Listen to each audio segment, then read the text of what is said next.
P1FCU, we're all about celebrating your wins, like finding an extra $10 in the wash. Sweet. Or your team winning the championship.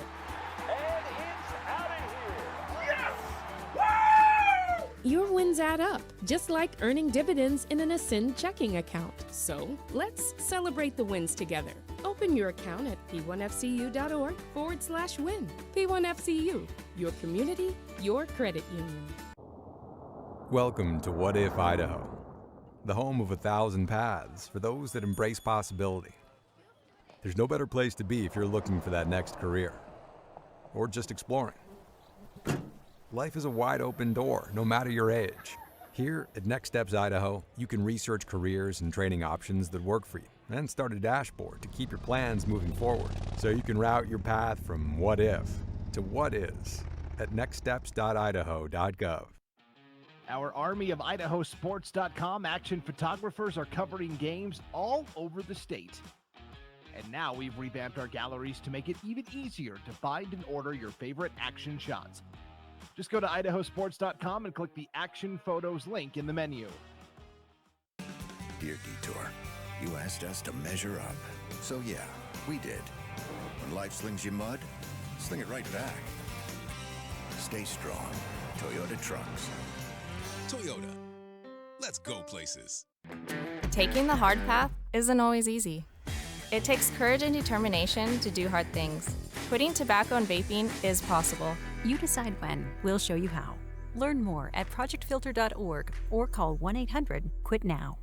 Always entertaining and occasionally controversial, the North Idaho Prepcast covers every inch of District 1 and District 2 activities in Idaho. Bonners Ferry, like the whole town was there, it seemed. I mean, they showed up, they were tailgating in the parking lot, barbecuing, playing games. Like, it literally felt like a small college atmosphere. It was super cool. Hosted by Ryan Skaggs, the North Idaho Prepcast features the biggest stories happening in your area. Just go to IdahoSports.com and click Prepcasts in the menu to get caught up on what you've been missing, or check out each week's episode on the IdahoSports.com YouTube channel, Facebook page, or wherever you download podcasts. At Valleywide Cooperative, we're here when you need us. For 100 years, we have been here to help you with food, fuel, and good old-fashioned advice. And for us, serving is more than a job, it's a way of life, which is why we pour so much into the communities around us. We've employed hundreds of your neighbors. We take pride in that, and in giving back millions in sponsorships, grants, donations, and scholarships. It's our way of saying thanks. We're Valleywide, and yesterday, today, and tomorrow, we're here for you.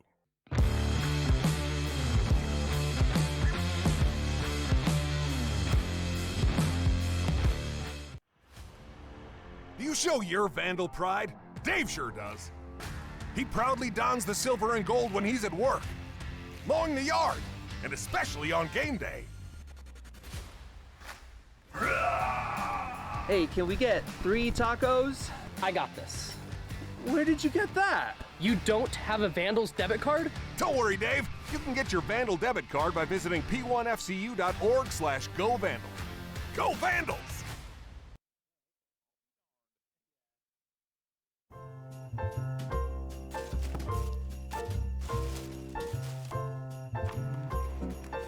This is not what I asked for. Once again, we have contributed to your ideal college savings program.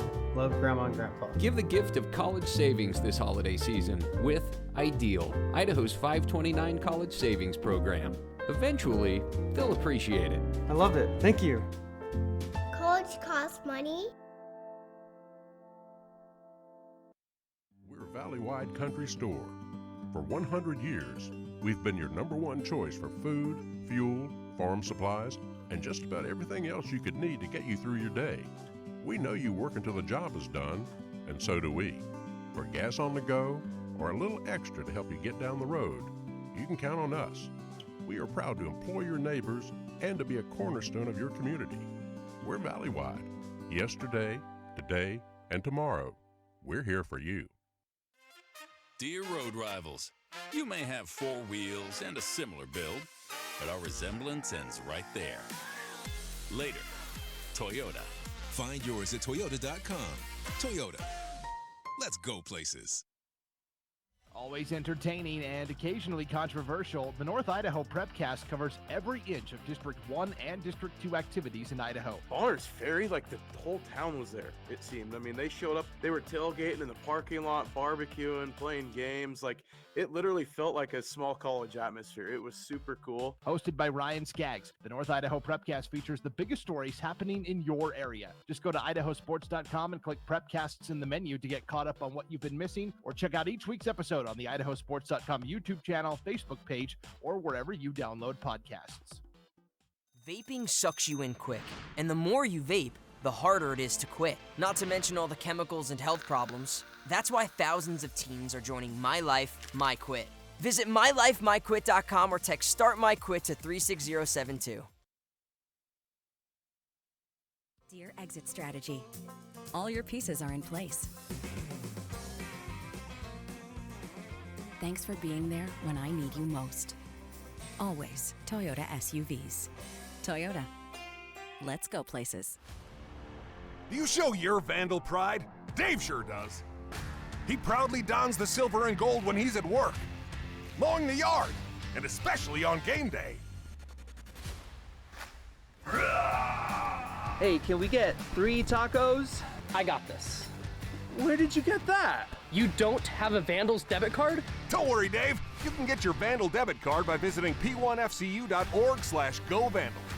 Go Vandals!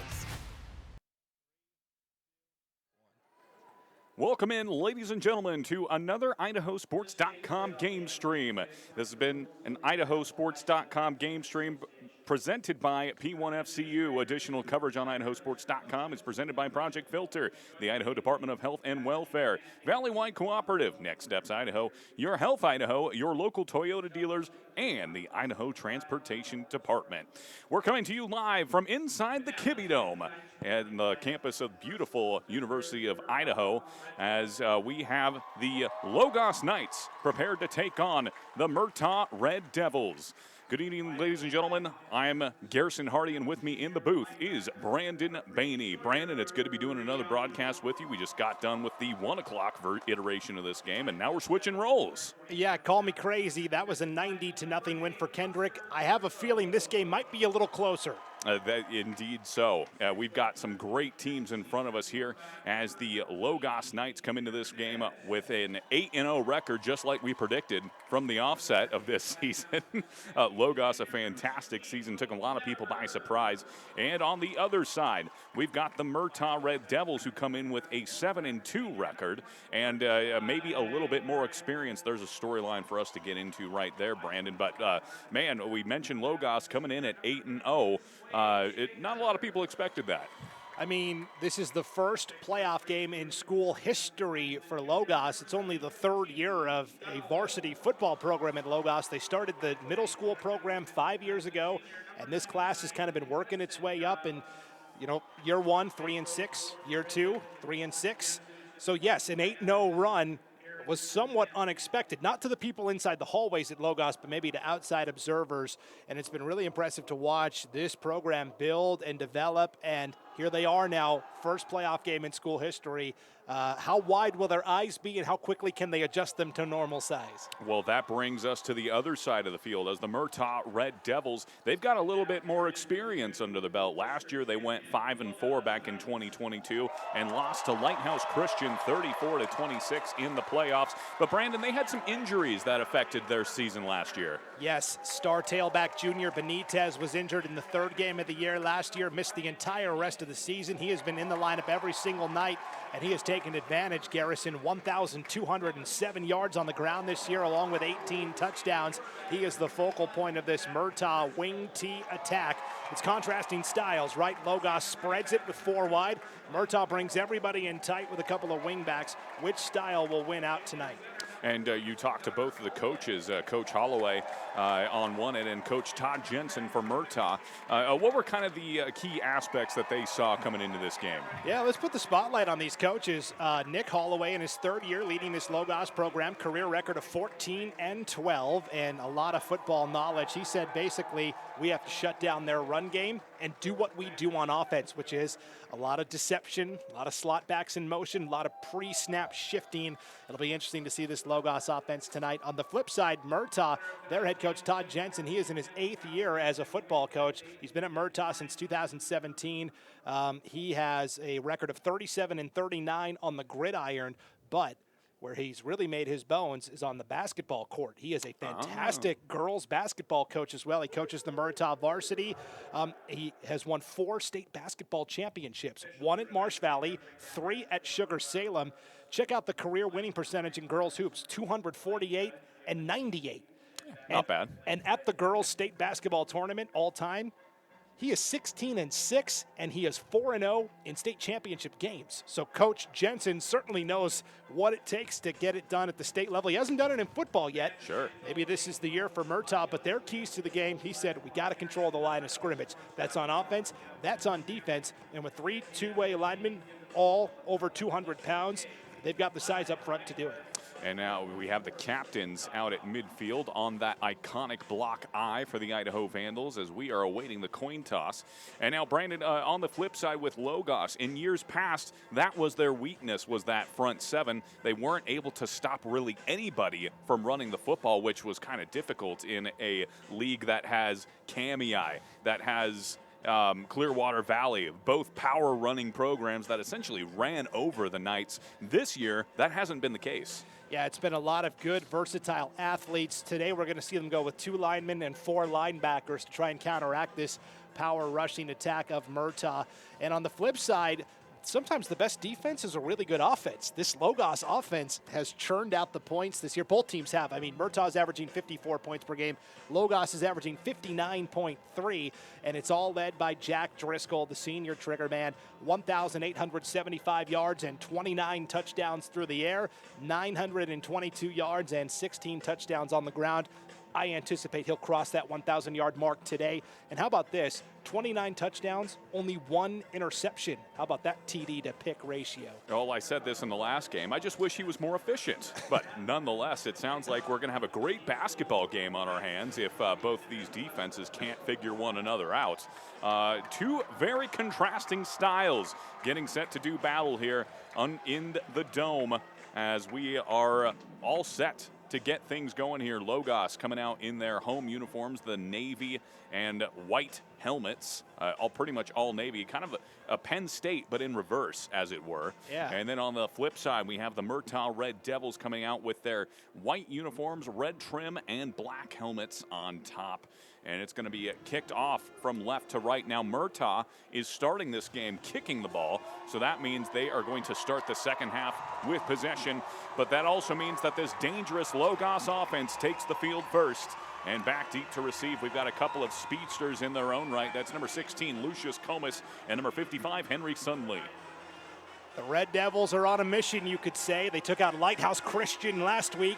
They've got another private Christian school in their sights this week in Logos. Are we seeing a battle of the Devils versus it? No, okay. Good and evil. No, I'm just kidding. Right. Some Lord of the Rings stuff here, folks. Now we are set for the opening kick. And this one is a little pooch kick to the far side of the field. It's going to bounce at the 35-yard line and go out of bounds, and that's going to draw a flag. It looks like Logos will just take the yardage instead of making Murtaugh re-kick. The Logos offense today, Garrison up front on the line. Senior Jonathan Morrill and junior Ben Carlson are the guards. Gunnar Holloway, the junior center. The wide receivers are junior Lucius Comas along with Greaser. And then the slot backs are senior Henry Sunley and junior Ryan Daniels. And, of course, the trigger man is quarterback Jack Driscoll, the senior. Jack Driscoll. I was able to talk to him a little bit yesterday as he was getting checked out in the gym, and he told me that essentially, he's excited to be playing in a dome. That certainly favors their offense, which is very pass heavy. And then he said he thought that they had the toughness up front to potentially challenge Murtaugh. Driscoll in the gun, 2 backs in the backfield with him. And he's going to sling this to the far side of the field. That was caught by number 8, Paul Greaser, the senior. He stumbled forward for a pickup of 2. And Greaser, the senior, in the lineup in place of Dominic Porras, who's been a great receiver for Logos all year. Broke his collarbone a couple of weeks ago against Troy. Coach Holloway said it was really close to the aorta, which is kind of scary stuff. So certainly our thoughts are with Dominic as he continues to recover. It's going to be 2nd and 9 on the short pickup there. And now Driscoll finds himself in the gun all by himself in the backfield. 4 wide receivers in the set, 2 on each side. Motion from Sunley from left to right, and Driscoll goes right up the middle this time, a designed run, and he drives forward close to the first down sticks. Now, we're going to see a lot of design runs for Jack Driscoll. He wears a running back number 21, right? An unconventional quarterback number for sure. And yes, they love running that 4 wide and then having designed quarterback runs here. 3rd and 1 for this Murtaugh defense. Up front, the defensive linemen are Oscar Roberto and Hudson Giles, the seniors, along with T. Gunnell. Junior Benitez, Brody Funk, Will Nebeker, the linebackers, Sway Stanger, and Eli Merrick are the corners. Driscoll once again in the gun, motion from right to left this time. They go right back to Driscoll, and he's met at the line of scrimmage. No gain. A potential big first stop here for the Red Devils. And this is the name we'll be calling all night tonight. Oscar Alberto holding the point of attack at the line of scrimmage on the season. 33 tackles and 13 sacks. No gain, 4th and 1. We'll see what Logos does here. It looks like the Logos offense is staying on the field. An aggressive call here right off the bat for Coach Holloway, perhaps wanting to have their eyes a little less wide at this point in time. Again, this is their first playoffs game in school history, and we've got a timeout taken by Logos just before the snap of the ball. And so Logos will talk things over on the sideline. And while we have a moment here, Community True Value, serving the Magic Valley with all your farm and hardware needs since 1954. Community True Value proudly supports the Murtaugh boys at state this year. So right off the bat, Brandon, we got ourselves a potentially big momentum-shifting play here. If Murtaugh gets the stop, they're set up in great field position here. And if Logos isn't able to convert, suddenly maybe feeling a little bit of nerves coming into play here in their first playoff game. And I think they are experiencing what a lot of teams from District 4 know. This is a Murtaugh team that's big, tough, and physical, and you just can't simulate that size during the regular season. Not a lot of teams bring Murtaugh's size in the White Pine League, and so early on, Murtaugh's been winning that line of scrimmage, but all it takes is one play here on 4th and 1.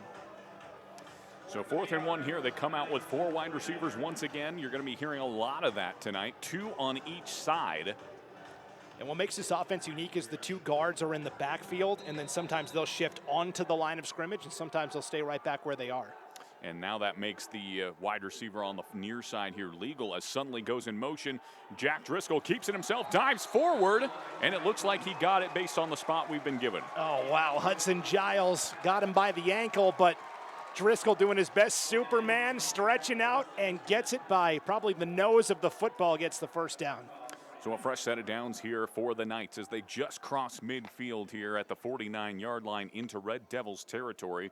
They've got a 1st and 10 as they are huddled up for this next play. Yeah, 9:50 to play first quarter. Murtaugh's a team that wants to control the time of possession, so it's encouraging to see Logos already putting a big chunk in that clock. Driscoll once again in the gun. And motion from left to right this time. That's Paul Greaser, the senior. Driscoll throws it his way. It's a corner route over the top, and it's incomplete. Greaser had it in his hands and just couldn't hang on. Driscoll threw that off his back foot because Teague Gunnell, the nose tackle, was bearing down on him.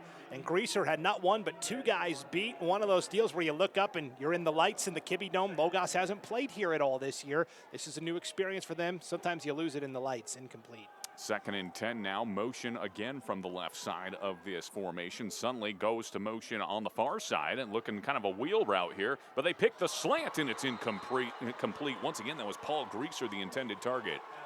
Yeah, they tried to go to Greaser over the middle on the slant, and Murtaugh is disguising where their rushers are coming from here early. There's a lot of movement on that defensive line. That time you had Hudson Giles start at the nose, then walk up to the linebacker, come back to the edge. I think it's causing Driscoll a little bit of hesitation, some of these oddball looks that Murtaugh's throwing his way. 3rd and 10 now after 2 straight incompletions for the Knights. Ball again at the 49-yard line. Motion from essentially all the Knights. Driscoll back to pass. He's rolling to his right, fires it that direction. It's a corner out, caught by Lucius Comas at the 30-yard line. and he falls forward at about the 30-yard line, finally pushed out of bounds by the Red Devils. Yeah, that's a nice 24-yard pitch and catch to Comus along the far sideline. I thought he was going to the underneath receiver initially, and then I was like, oh, he overthrew his man. And then there was Comus for the big grab. So a fresh set of downs here for the Knights. A big third down conversion there as Driscoll takes the snap and fires it quickly to Henry Suddenly, number 55, who falls forward to the 23-yard line. No, I was right, the 22. It's going to bring up 2nd and 2. And sometimes all it takes is one big completion, and you start to get in that rhythm a little bit, almost like a shooter on the basketball court. And you can tell Driscoll's locked in now. 2nd and 2 in motion now from the far side of the field. It's right to left. That's Lucius Comus who goes in motion, but Driscoll's going to keep it himself. He spins forward, breaks a couple of tackles, and he's got himself another first down. Nice 5-yard run straight up the middle. First contact was made after about a yard gain, but a nice pirouette there from Driscoll to spin out of it, get the first down. So they are now in the red zone. They are at the 17-yard line here. 1st and 10.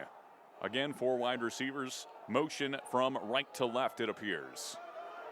Man-to-man coverage on the outside for the Red Devils.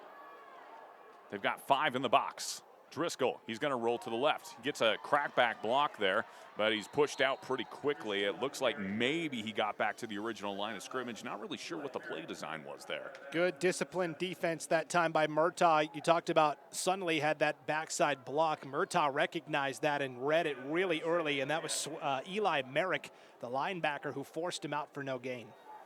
So 2nd and 10 here. No gain on that previous play, and now the Knights will huddle up. Defensively, there's a lot of size on that Murtaugh defense there. I mean, where's the beef, right? It's up front. Teague Gunnell, 6'3", 250. He's kind of the anchor there at the nose tackle spot. A lot of fans in the stands here for this game as they run almost a fake sweep to Sunley. Driscoll takes it up the middle for a touchdown. An 18-yard quarterback keeper for Jack Driscoll, and he adds to his touchdown totals on the season. Yeah, coming into the game, we talked about it. Driscoll, 29 through the air, 16 on the ground. And that was like, sorry to steal the biblical term here for the Christian school, the parting of the Red Sea. I mean, it was wide open right up the middle, and Driscoll takes advantage. So make that 17 scampers for Driscoll on the ground, and this is the 2-point conversion attempt here, and it's incomplete. He had Henry Suddenly on a flat out route there to the far side of the field. Good hit delivered as he was trying to bring it in. So 6-0 lead, 7:36 to play first quarter. We'll keep an eye on the conversions. They could loom large in a game we think might be played pretty close tonight. And we want to thank at Moscow Family Dentistry. You will get the best dental care anywhere on the Palouse. Dr. Bowen has been treating patients at Moscow Family Dentistry since 2005. As a Moscow native, Dr. Bowen truly cares about the local community and wants to see you smile. The practice recently added a new in-office technician, Caleb Wright, who specializes in dentures, partials, implant appliances, and athletic guards. So when it comes to all areas of dental care, the choice is easy. Moscow Family Dentistry is the place to go. And if I can just say, Dr. Bowen is actually another assistant girls basketball coach with the Logos program. So I know him quite well, and I know where I'm going. That's right. Garrison, full disclosure, is a assistant girls basketball coach at Logos, but he's going to call it right down the middle for us. Exactly. That's 100% right. So a good first drive there for the Logos Knights, and there were a couple instances there where it looked like Murtaugh may have gotten the stop there, but Logos able to punch it in ultimately to jump out to that 6-0 lead. 7:36 here to go in the first quarter, and now we'll get our first chance to see the Red Devils take the field, and as you mentioned, Brandon, a very different style of offense. Yeah, we're going to see the ground and pound here from Murtaugh. Really the key on that opening drive was that 24-yard completion to Comus on 3rd and 10. I think that kind of allowed Logos to take a deep breath and go, okay, we weathered the storm. They finish off the drive with the touchdown as well. And the kicker for Logos, Jake Paradiso, the senior, will send this away from right to left. And it's a line drive kick to Benitez, who takes it inside the 30. He's out past the 35 to the 40 and brought down at the 42. So they'll want to work on that kick return or that kick coverage there as Benitez. Man, what a good return. Yeah, keep it away from Benitez if you can. He's the bell cow back. We talked about it, 1,200 yards rushing on the season. The Murtaugh offense looks like this. Up front, the guards are the seniors Hudson Giles and Oscar Roberto. Teague Gunnell, the junior, at center. The tight end is junior Will Nebeker. The wide receiver is senior Sway Stanger. The running backs are junior Benitez and Eli Merrick, both seniors, and Sawyer Young, the junior, at quarterback. And on the first run here, they go to the other back of that dynamic duo. That's number 24, Eli Merrick, who's got a first down on a quick 15-yard carry. Yeah, and that's the thing. It's not just Benitez. As we talked about, Eli Merrick is equally as capable. Benitez has rushed for 1,207 yards this year. Merrick, 716. Not that far behind. Not at all. So a fresh set of downs right off the bat there. And the Logos defense, the strategy seems to be submarine that offensive line and then see what holes open up there as they go to Benitez here on the second run. And he's able to pick up about 3 or 4 yards. So a good response there from the Knights. Sawyer Young, the quarterback, dropped that snap and then picked it back up off the turf and was able to hand it off to Benitez. And hey, junior Benitez, he makes chicken salad out of chicken you-know-what, and he gets up for a gain of 4. Sawyer Young gets the play call from the sideline. He makes his way back to the huddle, and again, they come to that split back formation. It's going to be a heavy dose of that as the Knights bring it, but they've got a run off to the edge. Again, number 24, Eli Merrick, almost got to the far sideline. Good pursuit there from number 52, that is, Ben Carlson. Yeah, it's going to set up 3rd and inches here for Murtaugh. On the tackle for Logos that time was Ben Carlson, the junior. We'll get you the Logos defense after this next play. 3rd and 1. And here go the Red Devils running it right up the gut. It's the tush push, as it's referred to affectionately these days, and they've got the first down and then some. Sawyer Young with the quarterback keeper. Yeah, gain of 6 there on 3rd and inches for Sawyer Young. The Logos defense, 2 linemen today, Clive Miller and Lucius Comas. 4 linebackers, Henry Sundley, Ryan Daniels, Ben Carlson, and Jonathan Morrill. And then the 2 corners are Jack Driscoll and Max Hawthorne, the junior. That's the Logos defense. Checking in from the sideline is number 5, Brody Funk, giving number 24 a quick breather, and they go right to Funk, who lowers the shoulder out past the first down sticks. That's a gain of 11, and the chains are on the move once again. Oh yeah, did I forget to mention they've also got Brody Funk as a change of pace back they can bring in. Funk on the season, 465 yards and 2 touchdowns. That's quite the stable of backs here for the Red Devils. 1st and 10, and now they're knocking on the door here. The red zone, their first trip of the day in the red zone. And they go to Benitez this time, who's trying to get the edge. He can't do it. Good pursuit there from that Logos defense as he's down at the 15-yard line. Nice job by Jonathan Morrill coming up to make that stop, limit the damage, and call it a gain of 3 to make it 2nd and 7. So thus far, very good.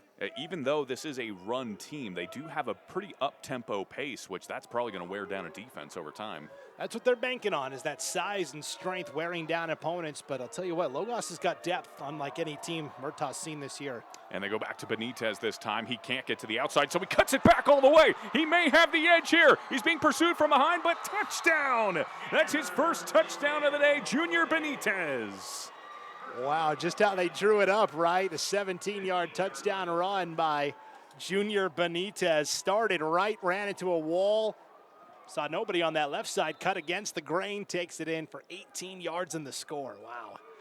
So back-to-back runs here for, we had Jack Driscoll with the 18-yard touchdown run for the Knights, and then on the other side, Murtaugh with an 18-yard scamper from Benitez. And now the 2-point conversion here. This could be important here as Funk takes it, lowers the shoulder. He does not get in.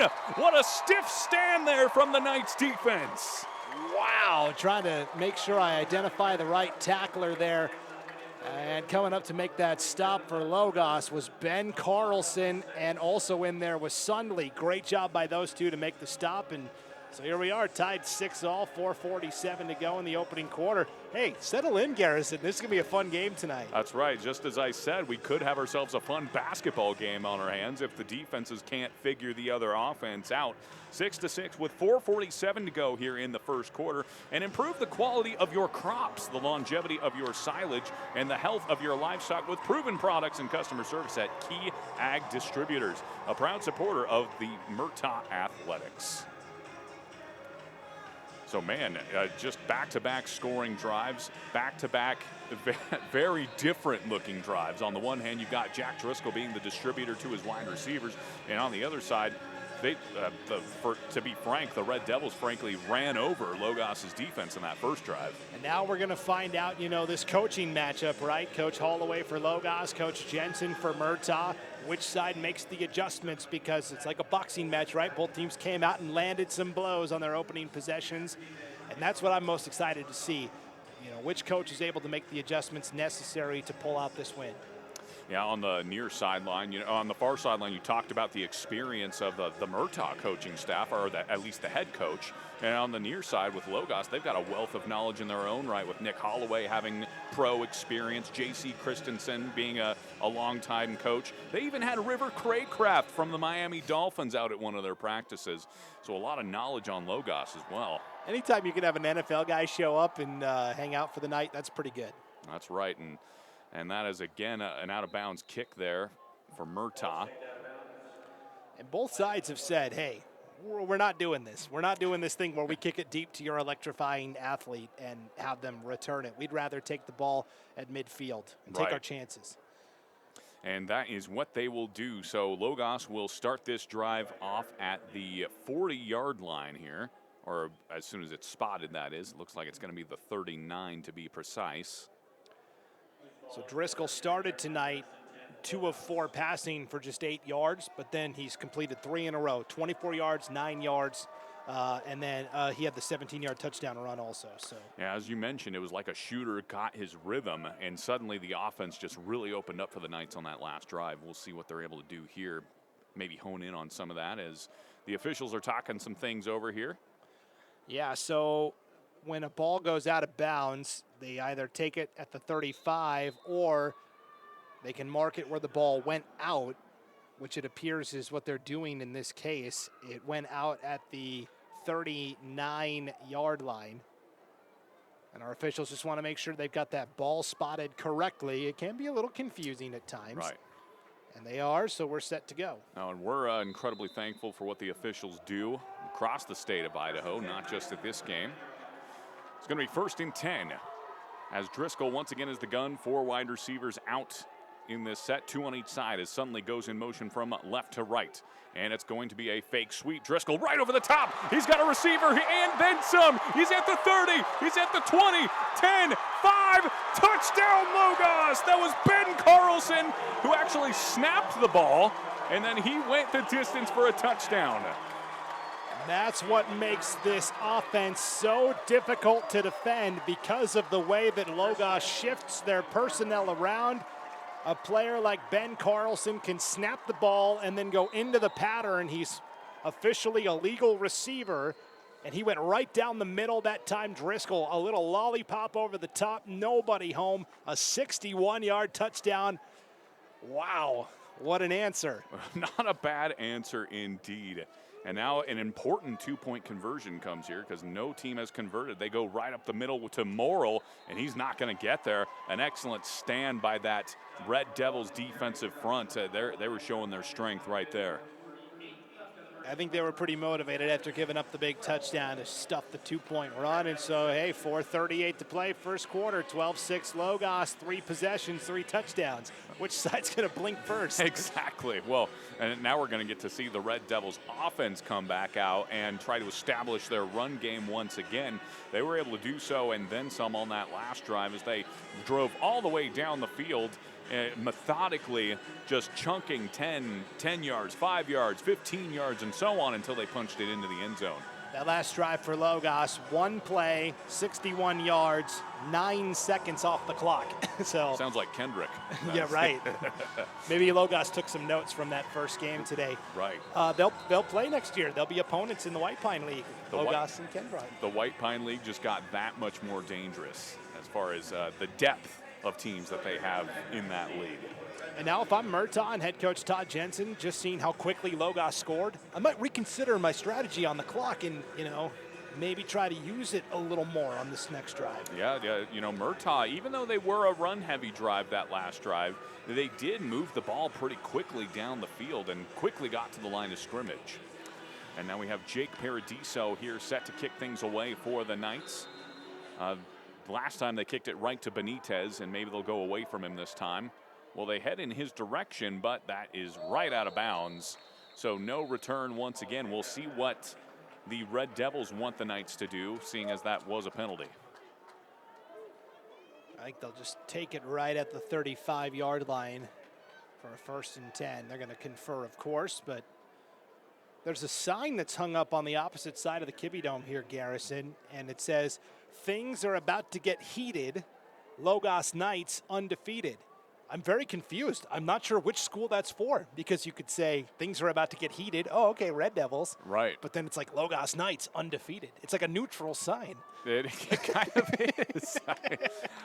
Very creative job by whoever did that sign. Maybe you could write Brandon here in the email and explain your thought process there behind that sign. We'd love to hear it. Yeah, we'll take shout-outs. If you're listening to this game on IdahoSports.com, give a shout-out to your favorite team, your favorite player, your favorite coach. You can send it to Brandon at IdahoSports.com. We'll put your shout-out on the air. And here come the Red Devils. They start the same way as they did last time to Eli Merrick, but this time the Knights were ready, and they met him with authority, just a 1-yard gain. Henry Sunley, he's been a man on a mission early here defensively for Logos. Great tackle, no gain.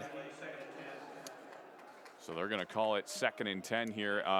Checking in is Brody Funk from the sideline. Again, that stable of backs out of the backfield for the Red Devils being used early. Coach Jensen talking to Merrick on the sideline. And they go to Funk, but once again the Knights are ready. And who else? Henry Sunley in the backfield. Murtaugh better figure out a way to stop this guy, because he's been in on 6 or 7 stops already for the Knights. And now we're going to see for the first time, okay, it's 3rd and 11 for Murtaugh. They do pass, not a ton, but what can they draw up here on 3rd and long? It's incredibly important for a run-heavy team to stay on schedule, and they haven't done so this time as Funk goes in motion from right to left, and that's going to be a design quarterback keeper, but they can't get to the outside. That Logos defense rallies up and makes the stop. That was Ryan Daniels, the junior, on the outside. They tried the sweep with Sawyer Young. It worked really well last week. Young rushed for over 200 yards and 5 touchdowns from the quarterback position, but Logos studied their film and they were ready that time. A loss of a yard, and Murtaugh will have to punt here. Again, maybe not the same way Michigan did, but Logos studying hard. It's going to be 4th and 12 now, and we'll see what Murtaugh does here. Sawyer does look like he is set up for a punt, or a potential quarterback punt here. And they're going to pitch it back to Benitez, who rugby styles this one, and Logos did not have a return man back to receive this one. So that's going to bounce all the way inside the 20 and come to rest at the 15-yard line. So all things considered, not a bad punt play there. Man, that's a great call from the wily veteran Todd Jensen, the Murtaugh coach. Junior Benitez is their punter.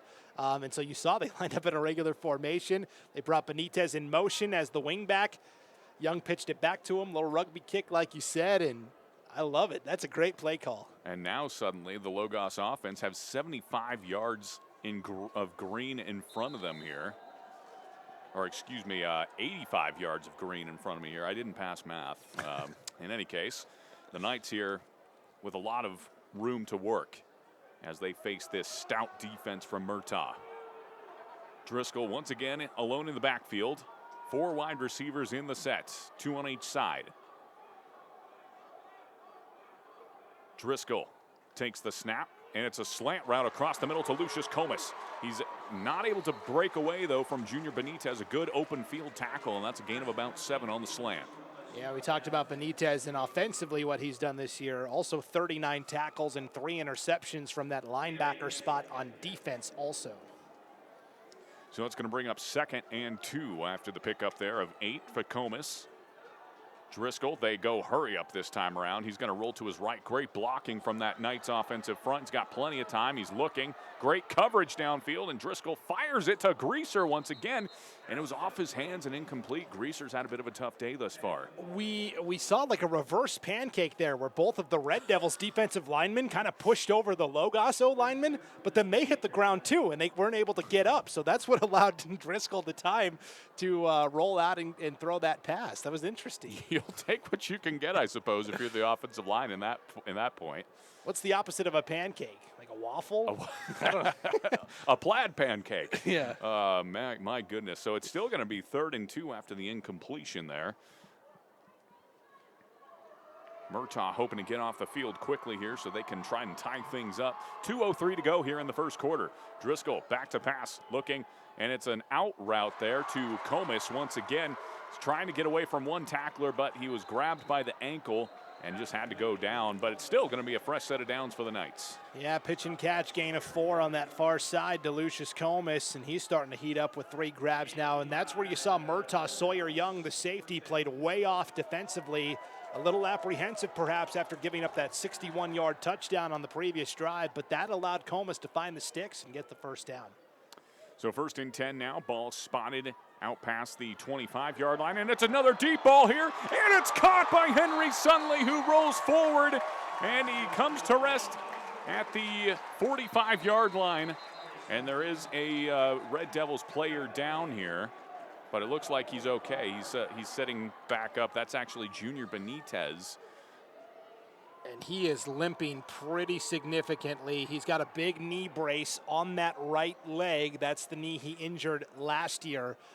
And this is Murtaugh's worst nightmare at this point, to see Junior Benitez, the heartbeat of the team, down with an injury. As it stands, a 27-yard completion from Driscoll to Sundley as well, though, to put the ball at the Murtaugh 45. Yeah, it is certainly not what you want to see here, but yeah, big play there from Driscoll over the top to Sunley. Sunley, he's been getting it done both on defense and offensively now. Yeah, and that's the thing. Both of these teams, despite having pretty good depth, they roll with a lot of two-way guys. They know who their studs are, and they roll with them. And the biggest stud in the stable for Murtaugh currently being looked at with an injury, that's Junior Benitez. And again, we want to thank Community True Value, serving the Magic Valley with all of your farm and hardware needs since 1954. Community True Value proudly supports the Murtaugh boys at state this year. And that's good to see, at least, as Benitez is on his feet. But he's being supported by the coaching staff, unfortunately. Yeah, he is having trouble just putting any weight on that right leg.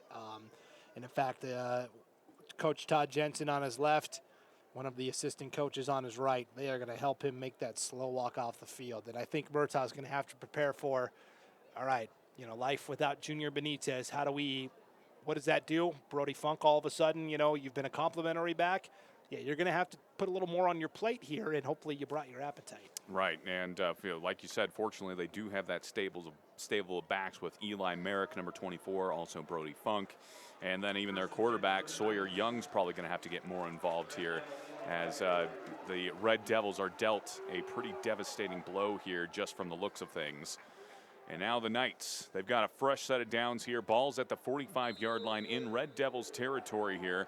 Motion from right to left, that is number 12, Ryan Daniels. Driscoll back to pass, rolling to his left, away from the pressure. He's got a slant route across the middle. That's number 15. I don't have that. Oh, that's Baxter Covington, a freshman who gets a touchdown. What an excellent play there, and the Knights extend their lead.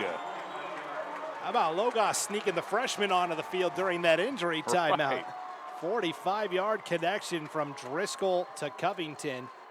And I've seen him play a little quarterback this year, too. He might be the guy that gets the baton next year after Driscoll graduates under center. But, I mean, adding insult to literal injury here for Murtaugh, giving up another big touchdown.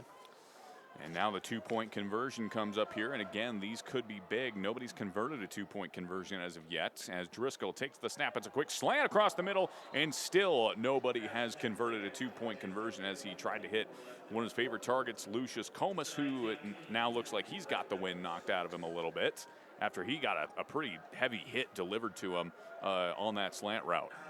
Yeah, these teams are both physical and fast, and they fly around, and so we've already seen it, a couple of big hits early on in this contest, and for Murtaugh, now it's kind of gut check time, right? 1:24 to play first quarter, you're down 2 scores, 18-6. Now they've stared down this situation before this year, and they've been able to pull it out of the fire, but again, with Junior Benitez on the sideline with that injury, I mean, it's kind of gut check time for this Murtaugh offense. That's right. Now, on the other side here with Logos, it seems like on that last drive they figured out the offense from Murtaugh and were able to get into the backfield, were able to apply some heavy pressure there and really blow up a couple of those run plays. So maybe time for Murtaugh to consider throwing in a pass play here or there just to keep them honest, because otherwise Logos can just pin their ears back and try to get in the backfield all day. Yeah, it's going to be interesting to see how the Red Devils adjust here on this next drive. Back deep to receive for the Red Devils. I can't make the number out from here. If he could just turn to the left, that would be great. But set to kick things off for the Knights once again is Jake Paradiso. Back into the left. That's right. Come on now. Work with us here. And they will just keep angling it towards that near sideline. And they touched it, and thank goodness he was able to come up with it. That was number 24, Eli Merrick, who was fortunately able to grab it there. Otherwise, we would have been looking at another turnover there. Yeah, Merrick picked it up and then dropped it, and then it was like in slow motion, right? Oh, no, got to get that ball. Luckily, he got back on top of it, and 1st and 10 for Murtaugh from their own 32. 1:21 left here in the first quarter. 18-6 in favor of the Logos Knights. And then ever since that opening drive for Murtaugh, it's been all Logos. They need a response here, especially at the loss of Junior Benitez. And they're just going to go right up the middle with their quarterback, Sawyer Young, who's able to pick up a couple yards. And really now you look at those 3 linemen, Gunnell, Giles, and Alberto, and you say, hey, this is where the game's going to be won. It's on you 3 to pave the way for whoever's toting the rock. 58 seconds and counting. 2nd and 8 after the pickup of 2 from the quarterback keeper from Sawyer Young. Again, same exact formation for Murtaugh as they go to number 24, Eli Merrick, out of the backfield. He tries to bounce it to the outside, can't do it. Great tackle there from number 34, Jonathan Morrill. Yeah, Merrick's going to get a yard, and that's it. So 3rd and 7 already for Murtaugh, and really it's like 3rd and 8.5. But if I'm Murtaugh, I just let this clock run down to the first quarter end. There's 25 seconds left, and then you regroup from there. And Junior Benitez, he limped his way over to the coach, and he is standing next to him, probably trying to convince him to give him a shot to test things out. So that's at least a good sign here, as it is now 3rd and 7. Young steps up. He's going to keep it himself. He's got the first down and then some. He's out past midfield, and he's still going and brought down at the 45-yard line. Hey, 3rd and 7. You get 20 yards from Young, and that's what he can bring to the table. Nice way to end that first quarter. Yeah, that is right. That is the end of the first quarter there with the score. Logos 18 and Murtaugh, the Red Devils, 6. They're driving here. They're moving the ball. That is positive. But at this time, we're going to take a quick commercial break. We'll be right back here on IdahoSports.com.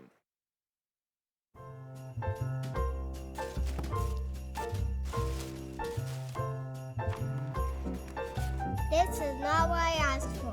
Once again, we have contributed to your ideal college savings program. Love, Grandma and Grandpa. Give the gift of college savings this holiday season with Ideal, Idaho's 529 college savings program. Eventually, they'll appreciate it. I love it. Thank you. College costs money.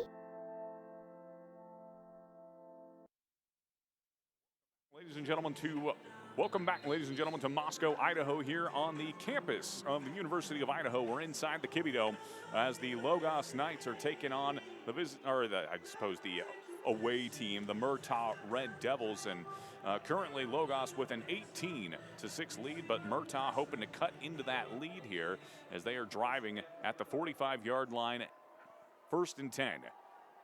And they give this one to Merrick over on the near side on a scamper, and he's able to get to the 40-yard line, so a pickup of 5 on that run. And that's what we call in the business staying on schedule there. So that's going to bring up 2nd and 5 after a good run there. If they can keep that regularly, that's going to bode well. And again, that same split back formation here. They fake it to Merrick this time, and they've got Young rolling out to the far side. He's got the first down and then some, and he's brought down at the 25-yard line. So a gain of 15 on that keeper from Young.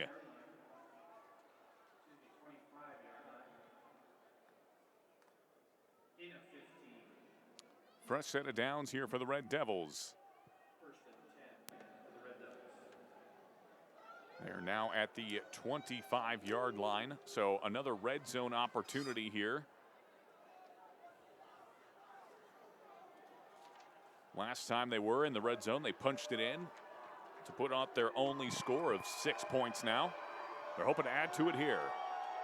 And they've got the back split on either side, and there's a flag. Now, it looked like it could be encroachment, and it is. The officials pointing to the defensive side, so that's going to be a 5-yard penalty, which is only going to help the Murtaugh cause. And they'll take that, certainly, because the designed play, it looked like it was snuffed out pretty quickly there by Logos. So, man, what a response for Murtaugh, though. A couple of big runs from Young and Merrick, and here they are at the 20-yard line, Garrison, threatening. Yeah, it looks like ever since they've introduced some more pass run option plays, that's kind of thrown this Logos defense off. It's going to be interesting to see how they respond here. 1st and 5, and that's a low snap driven out to Young, but Young picks it up. He gets to the far side, and he's brought down from behind. If he was able to stay on his feet there, that likely would have been a touchdown. Good tackle there from Ryan Daniels. That's a 9-yard gain and a 1st down, and a great block on the perimeter by Oscar Alberto, the right guard. He got his keister down.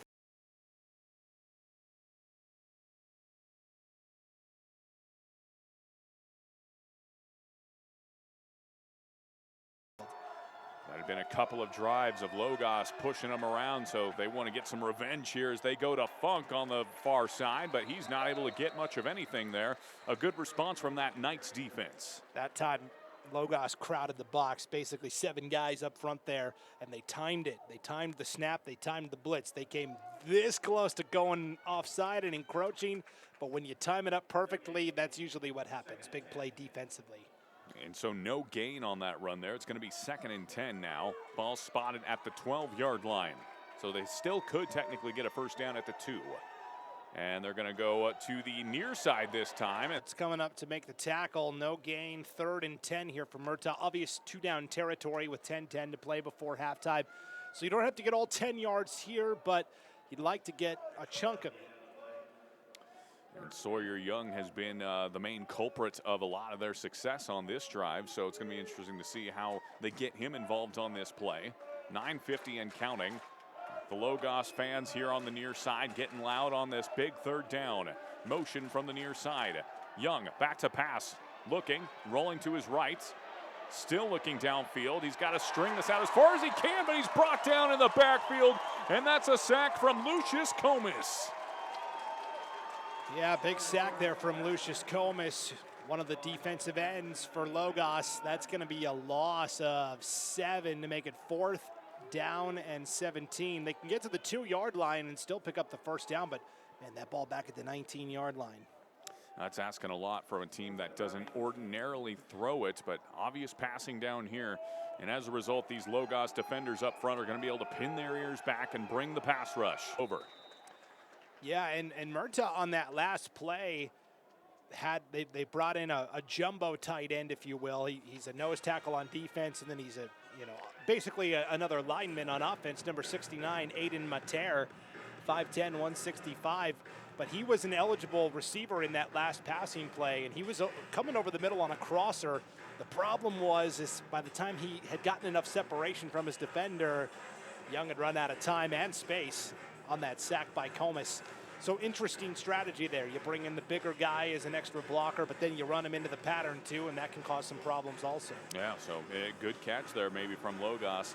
And really quickly here, we want to thank Strom Electric. Has been serving the Palouse and Camas Prairie region since 1938, providing electrical wiring for all sizes of projects and well pump installations. Strom Electric is licensed and insured in Washington and Idaho. When it's time to renovate your home, business, or install a well water pump system, call them at 208-835-2331. Strom Electric, strong supporters of local high school sports. So it's 4th and 17. Ball spotted at the 19-yard line. They could get a first down here at the 2-yard line. Motion from left to right. Young, 5-step drop, throws a quick slant route, but it is caught, but well short of the first down line to gain, and that's going to be a turnover on downs. I mean, they literally got a yard on that pass, and again, it was the big tight end, Mater, who ends up catching it, but you know, that's not going to be enough. And in fact, it's no gain on that pass completion. So turnover on downs, and Logos gets it back with 8:55 to play in the half. Already up 18-6. Yeah, 1st and 10, and ever since that opening drive for Murtaugh, it's been all Logos. Ball spotted at the 19-yard line. Driscoll in the gun. He takes the snap. They snap it quickly, and they fire it to the near side. That's caught by number 12, Ryan Daniels. He's out to the 40, bounces off a tackle, tries to cut it inside, runs right into the hands of a big defensive lineman. Maybe not who he wanted to be greeted by, but nonetheless, he's down at the 40. Yeah, it's a 21-yard pitch and catch from Driscoll to Daniels. Daniels' his first catch of the night, and that play was doomed from the start.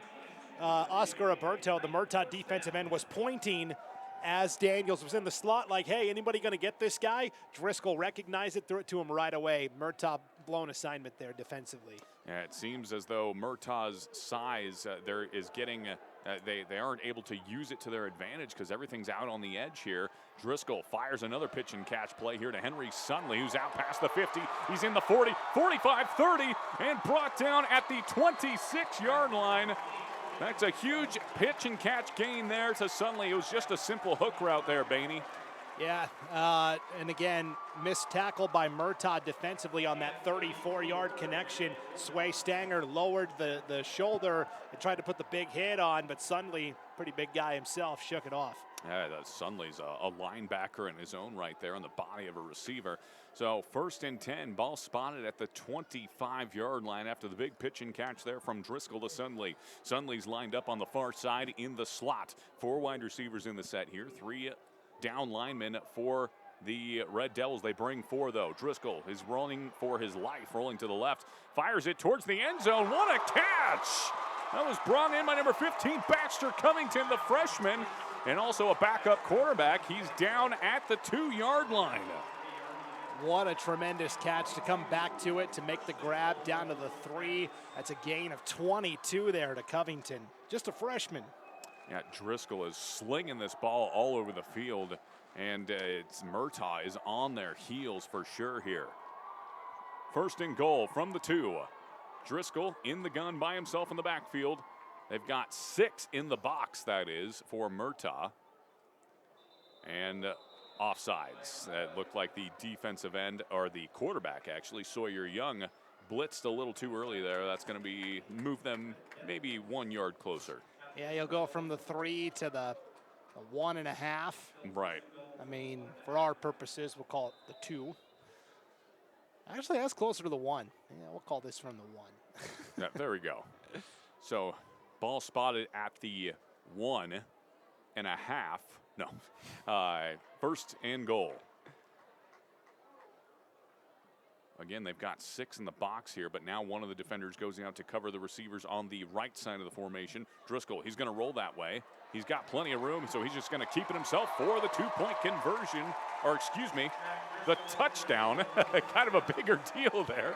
Driscoll runs it into the end zone. Great blocking on the far side, and Logos jumps out to a 24-6 lead now. Yeah, that was a great play design where the slot receiver ran a crosser over the middle, took his defender with him, and then the receiver that was to the outside blocked his guy. Basically, Driscoll had to beat the defensive end of the corner, and he's going to win that all day, every day. So now they'll go for the 2-point conversion here. 24-6. They still have yet to convert one. And it's not going to be this one either, as Jonathan Morrill is upended. A great hit there delivered by the Red Devils quarterback. That's number 3, Sawyer Young. Small consolation, but now you're looking at down 3 scores, 24-6, 6:44 to play before halftime. This is a must-score drive now for this Murtaugh offense. Yes, indeed. 6:44 to go here, and ever since the opening drive, it's been 3 straight scores for the Logos Knights with no signs of slowing up. Brandon, as we look at the Murtaugh side of things here, Junior Benitez, he has not been on the field ever since picking up that injury. And the last 3 drives, they've got nothing going offensively. What are some things that they can do to maybe spring some big plays here? I think they're going to have to spread Logos out. I mean, Murtaugh right now is trying to do everything between the guards and then occasionally hit something on the edges, and Logos is too quick for that. And it's kind of the same thing defensively. They've got to be ready to defend the edges. They're giving up a lot in between, you know, the deep safety and the offensive line. And so, I mean, they've got to try and match Logos' speed by starting in better positions defensively, and that starts with where you line up. And now I can see who's back to return. That's number 12, Preston Stanger. He's the freshman. He's a quarterback and cornerback combo there. Two-way player. As Jake Paradiso, the senior, set to kick things away. And this time it's a little pooch kick over towards the 30-yard line, but there's a flag here. And judging by where that flag was thrown, it looked like it was potentially offside from the kick team. Yep, and they'll move it back and re-kick here. Garrison, we did get a shout-out, not from a fan of Logos or Murtaugh, though. It's from a fan from Butte County. Trevor and Barb Anderson say, hey, we love listening to you guys on the way to Holt Arena because Butte County's playing tonight at 8:30 Mountain Time inside Holt Arena against the Valley Vikings in one of the other 1A D1 quarterfinals. They say, Butte Pirates all the way. Best of luck to Coach Sam Thorngren and our boys. Hashtag Dilly Strong, and that is for Dylan Waymeyer, who suffered a pretty serious medical emergency during one of Butte County's games earlier this year. They had to take him to the hospital in Middleton. Really scary situation, and over $45,000 has been raised to help this young man and some of the medical expenses, and not just from Butte County, but schools all over the state. So very cool there. Cool story. And this one is taken inside the 25-yard line and returned all the way to the 34. So a solid field position and return there from Murtaugh. He's got them set up. Ball spotted at the, looks like they're going to spot this officially at the 34-yard line. And again, we'll take your shout-outs here. If you're a Murtaugh fan, if you're a Logos fan, if you're a Butte County fan, hey, tell us where you're listening to the game from tonight and give a shout-out to your favorite coach, your favorite team, your favorite player. Just send it to Brandon at IdahoSports.com. First and 10, they go this time to the running back, Brody Funk, who tries to push this to the far side to no avail, and a flag comes in late. Yeah, this came from the back judge, too, or from our head linesman in the backfield holding. So moving on back. Unfortunate there. That's kind of the last thing Murtaugh needs, is to shoot themselves in the foot here. Down 24-6 with 6:34 to go here in the first half. We talked about how important this drive is for Murtaugh, kind of a must-score possession. Not a great start here with a penalty moving it back. I mean, that flag was thrown at the 35-yard line, so they're going to march that back all the way to about the 25. Tough break here for the Red Devils. So it's going to bring up 1st and 20. And again, this Knights defense has been incredibly impressive ever since that opening drive. Split formation here once again. This time Young's back to pass. It's a 5-step drop. He's going to step up and throw it, but he lost his footing and just kind of flung it forwards. Almost intercepted there by the Knights. Incredibly fortunate that hit the turf. That was a very dangerous pass. And yeah, Young, when he rolls out, he kind of has that ball way out like Brett Favre used to do. And that's always a precarious spot to have it. And then he thinks he's throwing it away, but There were a couple of Logos defenders there lurking, and I think the guy that was closest to picking it off was 21 for Logos. So Jack Driscoll. Yeah, Driscoll. Yeah, and also Brett Favre, funny enough, led the league in interceptions. Moving on. And this is a nice out route here to the near side. A running back turned receiver, Brody Funk, made the catch out past the 30. But still, because they were so far back, that's going to get them a couple yards away from the original line of scrimmage. So this is going to be 3rd and 14, we'll call it. Yeah, Brody Funk gain of 5 to make it 3rd and, like you said, 3rd and 12, 3rd and 13. Brett Favre, yes, he retired as the career leader in touchdown passes, also retired as the career leader in interceptions. That's right. And his first completed pass was to himself. It was batted up in the air by a D lineman, and then he caught it. Well, there you go. You're in good company, Young. No, I'm kidding. And Young keeps it himself and drives forward as far as he can. He's going to pick up another 5 yards here, but it's going to bring up 4th and 9. Nice 4-yard scramble there by Sawyer Young. And I'll tell you what, the way he kind of runs with the football, he reminds me of another QB, Steve Young. Hey, there we go. The 49ers now. And just so we're aware, folks, Benitez is back on the field. He is in the huddle right now. He still does look a little bit gimpy. So is he more of a decoy? We shall see. Man, that's a great sign, even if he's out there just to fake out the defense. The fact that he's able, and he's walking on that right leg pretty good right now. So that's a great sign to see. So it's going to be actually a wide receiver set here, and they're going to go to Benitez, who takes it, and he's going to run all the way across the formation. This is a very good sign. He's at the 40, 45, 50, 45, 40, and he spuns forward once again. He's still on his feet, and he's dropped out of bounds at the 29-yard line. So I guess Junior Benitez is okay. Yeah, it was a screen pass that started on the right side. Benitez runs all the way back across the grain to the left side. That's a gain of 56 yards to Junior Benitez. And you see it once he hits the corner, and he's got room to run. And that was him going not full speed either, because he is still kind of favoring that leg. And he's going to head back to the sideline to check it out. But you can see what even 60% of Junior Benitez can do. Good grief. What an impressive run there.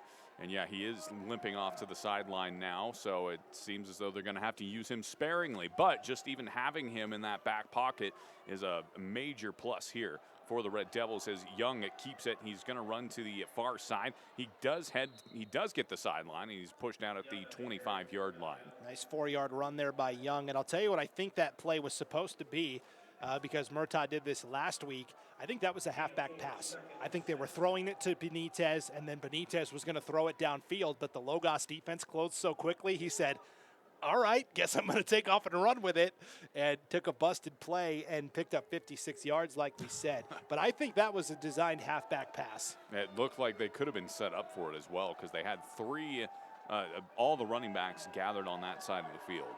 So 2nd and 5 here after the run from Young, and a fumbled snap. He just has to fall on top of it. Jonathan Morrill was there to pounce on top of him, and that could have just been a drive ender right there. I mean, the 4 yards that Young got on the scramble, gave it back. Loss of 4, 3rd and 10 now, and again, 2-down territory for Murtaugh. Down 24-6, 4:20 to play before halftime.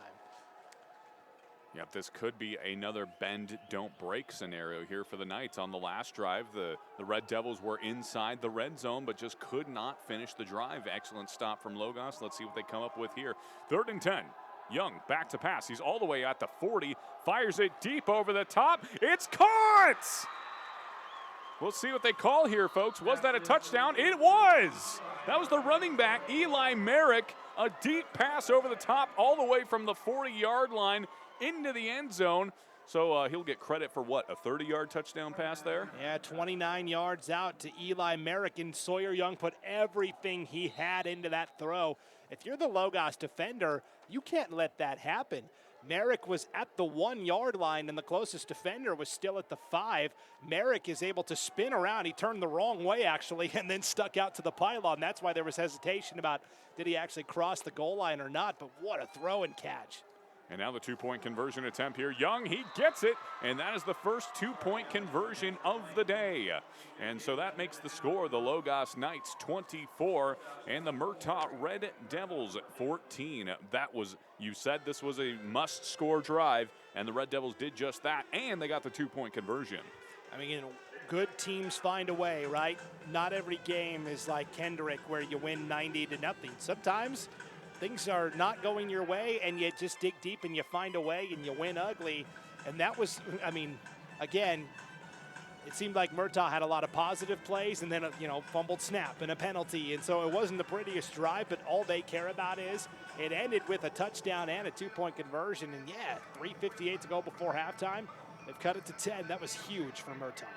And so again, maybe seeing some of that former playoff metal as Murtaugh is a little bit more experienced in this realm, in that they're down 24-6, nothing's going their way, and then they have a huge bounce back drive, punch it in and put 8 points on the board in a must needed scenario. And now their defense has an opportunity to come out, keep them in this, as Logos's offense, they've put up 3 straight scores here. And again, this is a Murtaugh team that's 7-2 on the season, going up against the 8-0 Logos Knights. And I mean, just the quality of their league and the schedule too. Murtaugh saw a lot of good teams this year. Oakley, Valley, they're both still playing in the quarterfinals.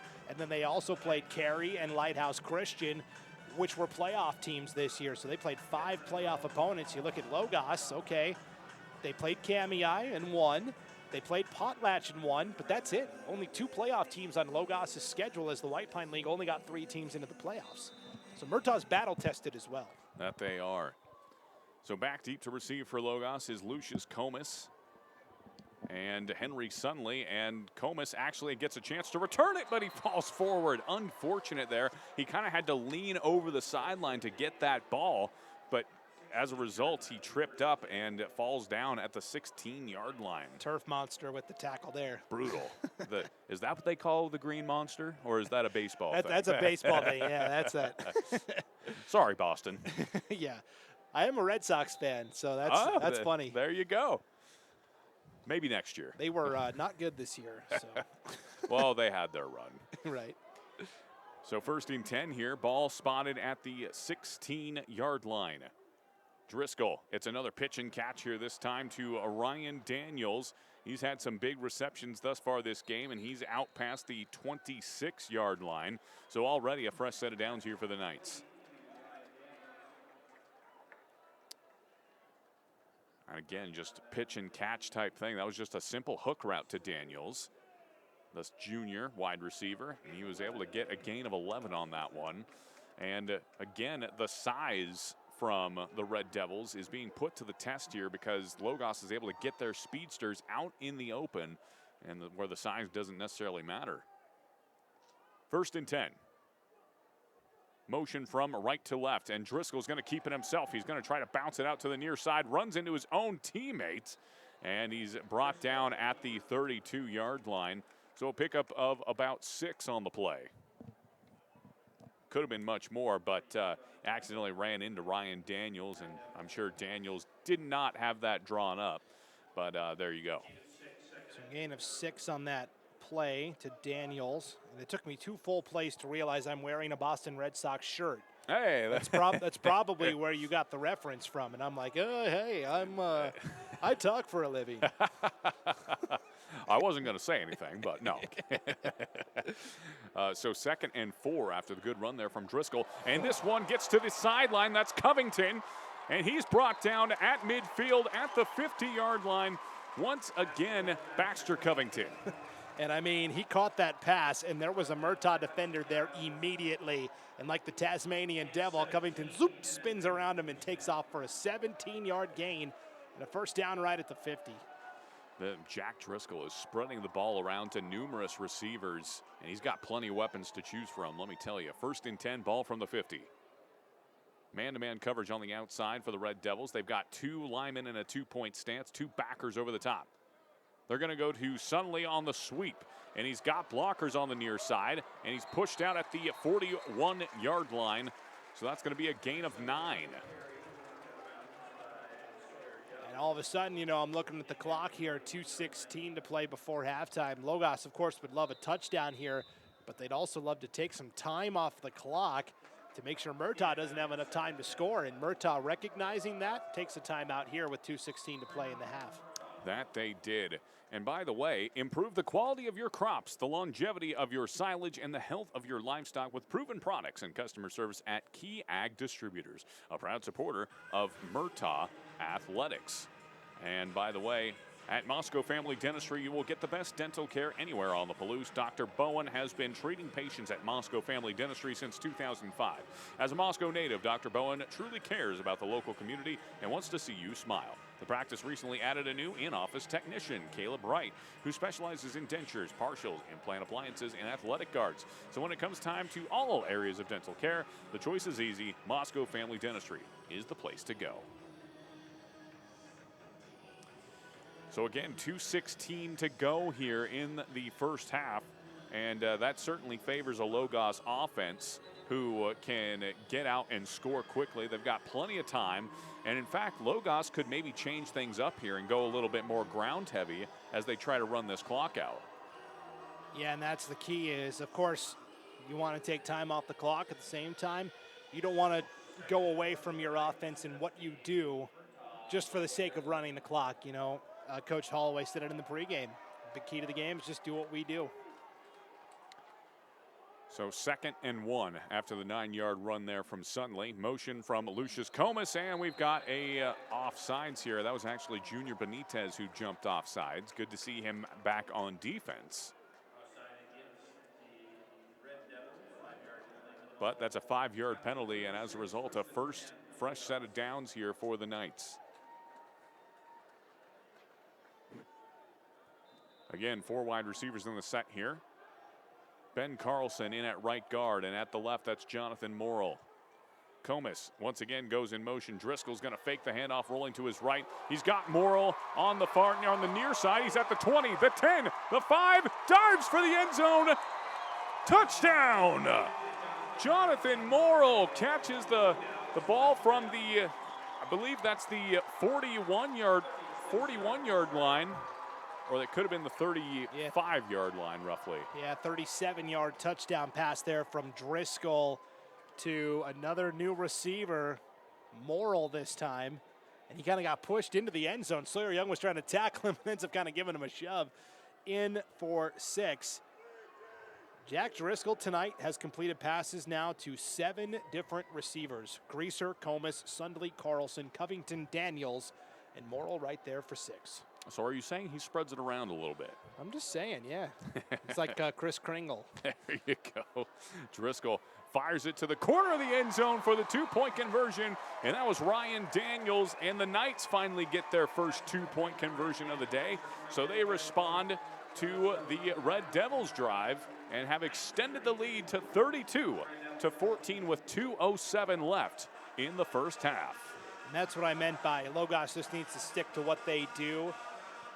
And that's take advantage if you've got opportunities. And there are a lot of wide open receivers pretty consistently tonight for Logos, which means to me the Knights scheme is causing Murtaugh to be out of position and almost kind of questioning, am I in the right spot? Which guy am I supposed to keep track of? It's led to a lot of confusion on that Murtaugh defense. And it's such a difficult defense to try to keep track of. I mean, anytime a player goes in motion, you have to ask yourself, wait a second, is he eligible now? Or who's eligible exactly? I'm sure that's half the practice, honestly, is just seeing which receivers / linemen are still eligible or aren't eligible based on where they're lined up. So a lot of confusion there, seemingly, on the defensive side for Murtaugh. And now Logos getting set to kick things away. Once again, that's Jake Paradiso, the senior. Sawyer Young back deep to receive for Murtaugh.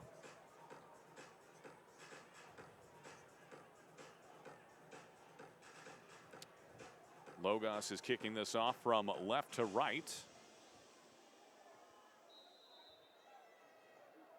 2:07 left here as Paradiso kicks this one away, and it's going to bounce out of bounds at about the 26-yard line. And so we'll see where they officially spot this. It could be the 35. So good field position once again for Murtaugh.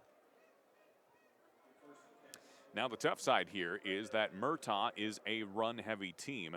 And as a result, it's going to be a little more difficult to save clock when you're trying to put points on the board before halftime with 2:07 left. And Murtaugh does have 2 timeouts left, but it looks like they're going to make Logos re-kick it here, as they probably want to carve out better field position.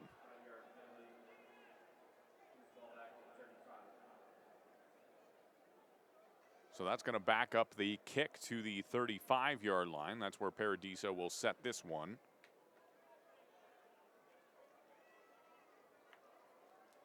And back deep to receive once again is Sawyer Young, the junior quarterback and linebacker respectively.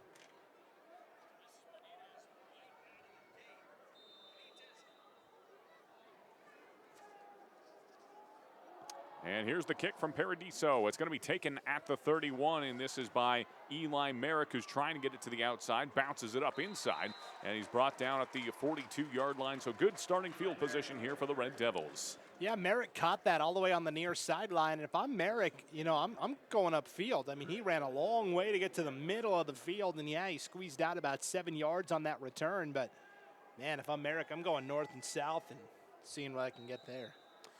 Well, now they've got 2 minutes and 1 second on the clock here to try and put some points on the board before halftime. That is the Red Devils.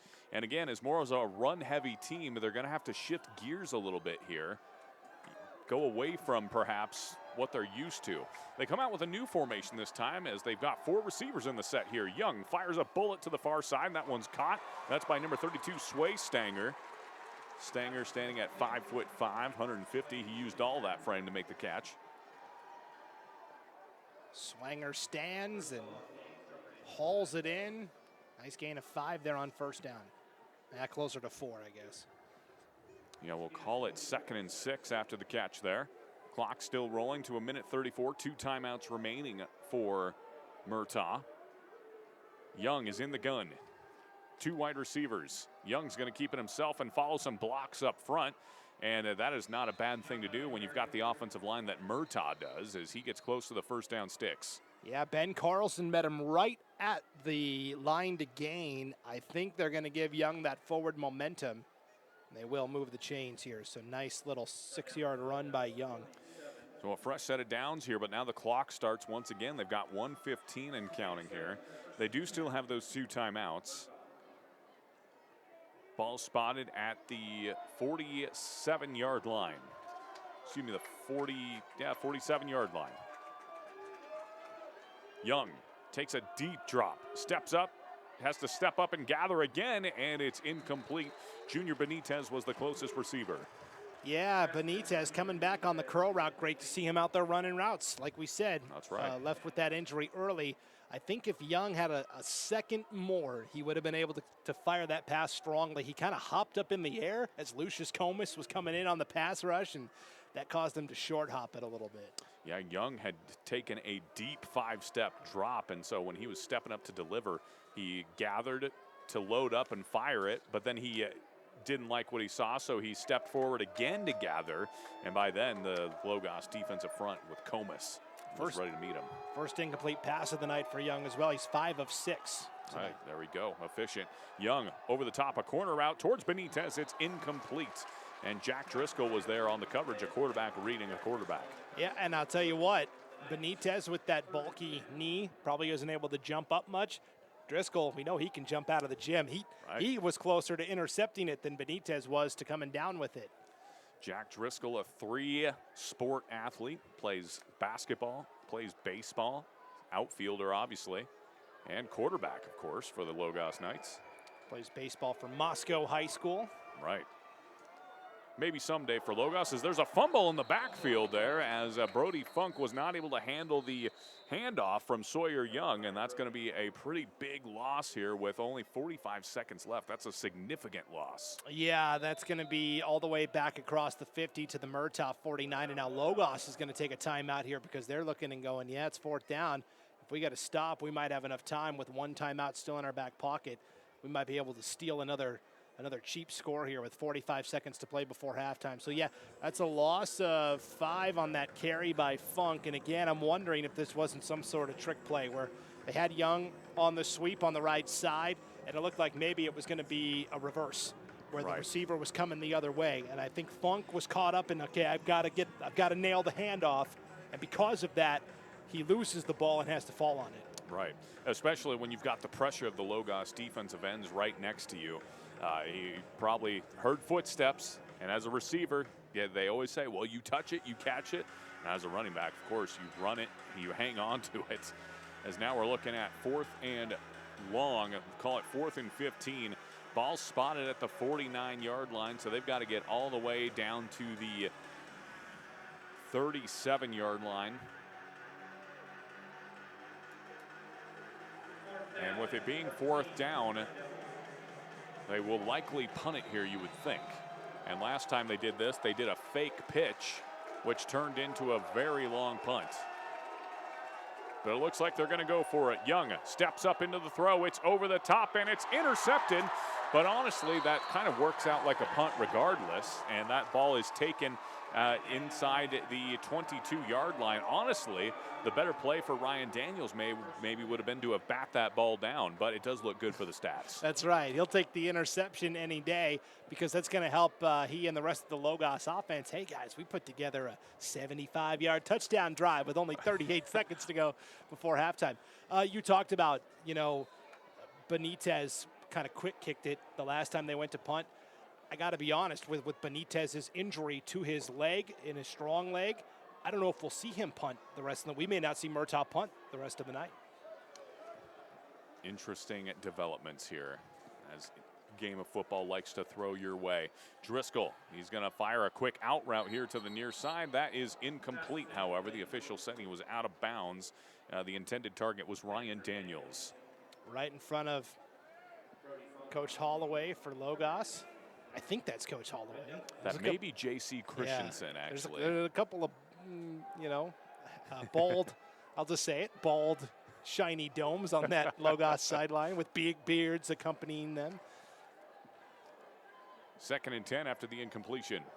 Driscoll takes the snap, once again rolling to the right side. He's going to fire this one over the top. He's got Lucius Comas with a step, but it's incomplete.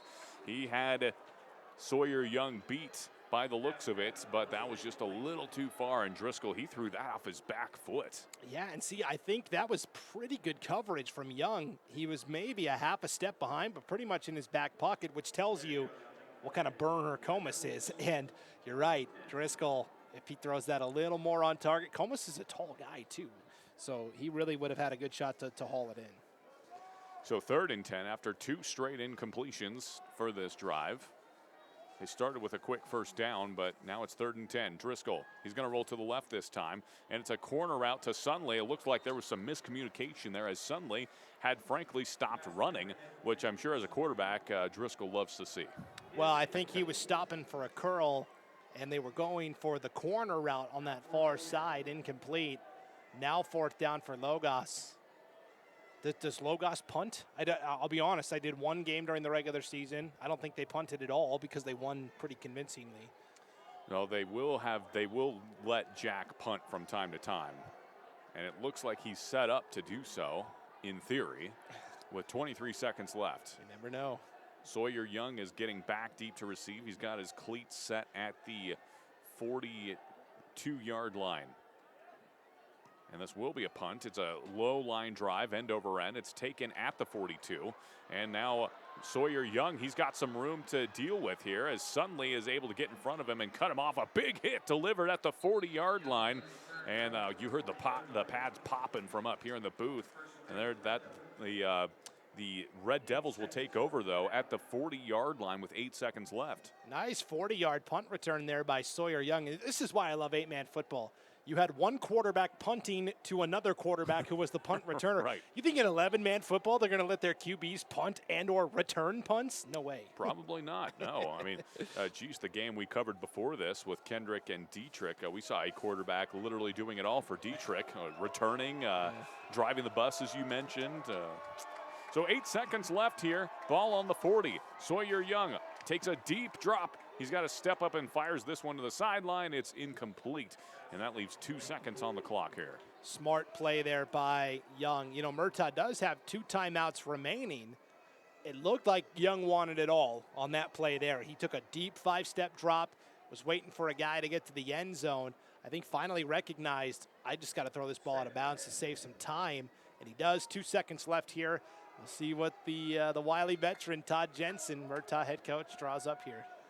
And Logos is back deep in prevent coverage here. They've got 4 defenders lined up across the 25-yard line, and they're going to give it to Benitez. They're going to try to run this, and he's able to pick up about 7 yards on the run there, but that will end the first half of play. Logos, after a back-and-forth start, it was mostly Logos the rest of the half. 32-14 the score.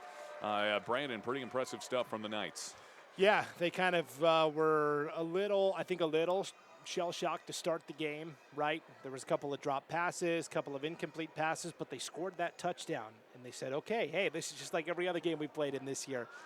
Then they gave up a touchdown on their opening drive defensively, but again, they settled in and said, okay, that's one, but this isn't any different than anything we faced this year. And I think not only was it the first playoff game in school history, but it's their first time being inside the Kibbe Dome as well, which is a whole different thing also. And I think once they got the early jitters out of the way, they looked like the 8-0 team that we saw all year. That they did. So, ladies and gentlemen, that is the first half of play. We've got the launch halftime show coming up here in a bit. But first, we want to take a quick break, pay some bills, and thank some of our sponsors with some commercials. So we will be right back here in Moscow, Idaho. After these messages, you're watching IdahoSports.com.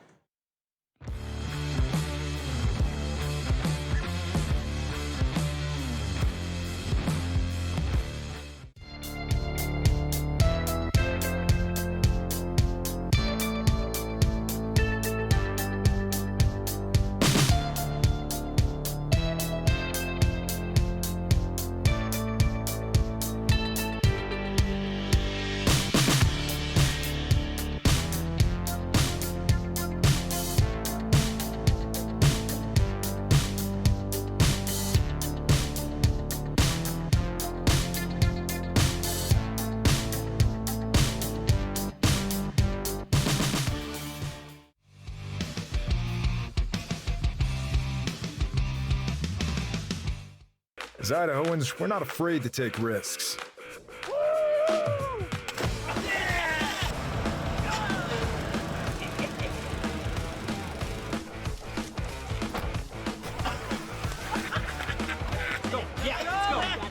All the way, all the way. Go. All the way down, all the way down. Driving under the influence is not a risk we're willing to take. Be around to do more of what you love.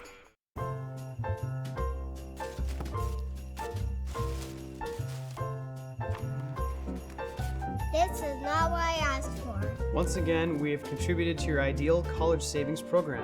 Love, Grandma and Grandpa. Give the gift of college savings this holiday season with Ideal, Idaho's 529 college savings program. Eventually, they'll appreciate it. I love it. Thank you. College costs money. Dear Exit Strategy, all your pieces are in place. Thanks for being there when I need you most. Always Toyota SUVs. Toyota. Let's go places.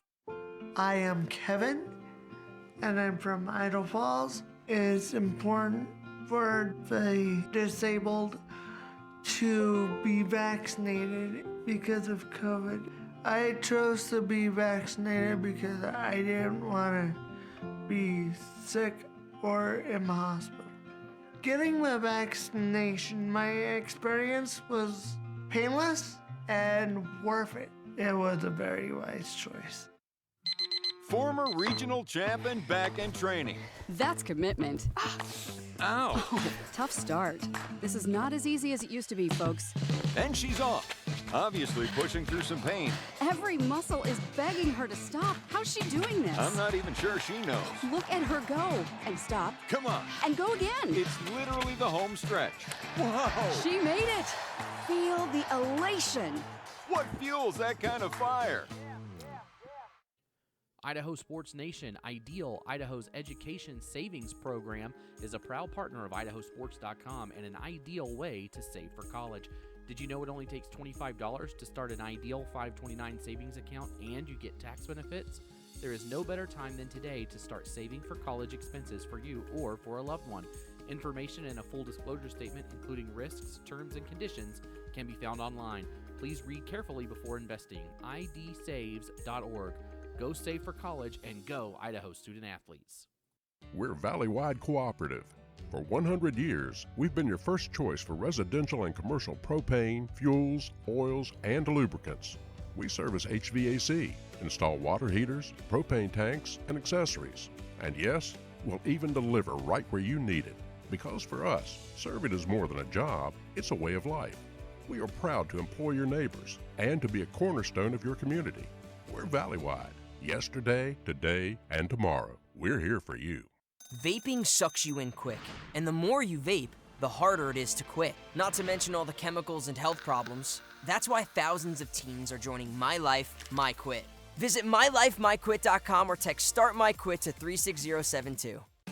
Dear Detour, you asked us to measure up. So yeah, we did. When life slings you mud, sling it right back. Stay strong.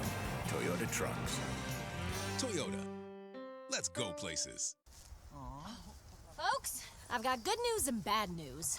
Bad news? You just took that selfie with Poison Ivy. Good news, someone gets to use their coverage from Your Health Idaho. Quality coverage for as low as $0 a month. We do things differently in Idaho. Sometimes we go east to find west, where muddy trails meet huckleberry smiles. Stars shine electric, and the wind smells like destiny. Sure, our traffic jams are strange, and not all our steaks are ribeyes. But wherever we go, our eyes never leave the road. Belts strapped and dreams packed, no distractions, no phones, focused. From here to there, it's who we are.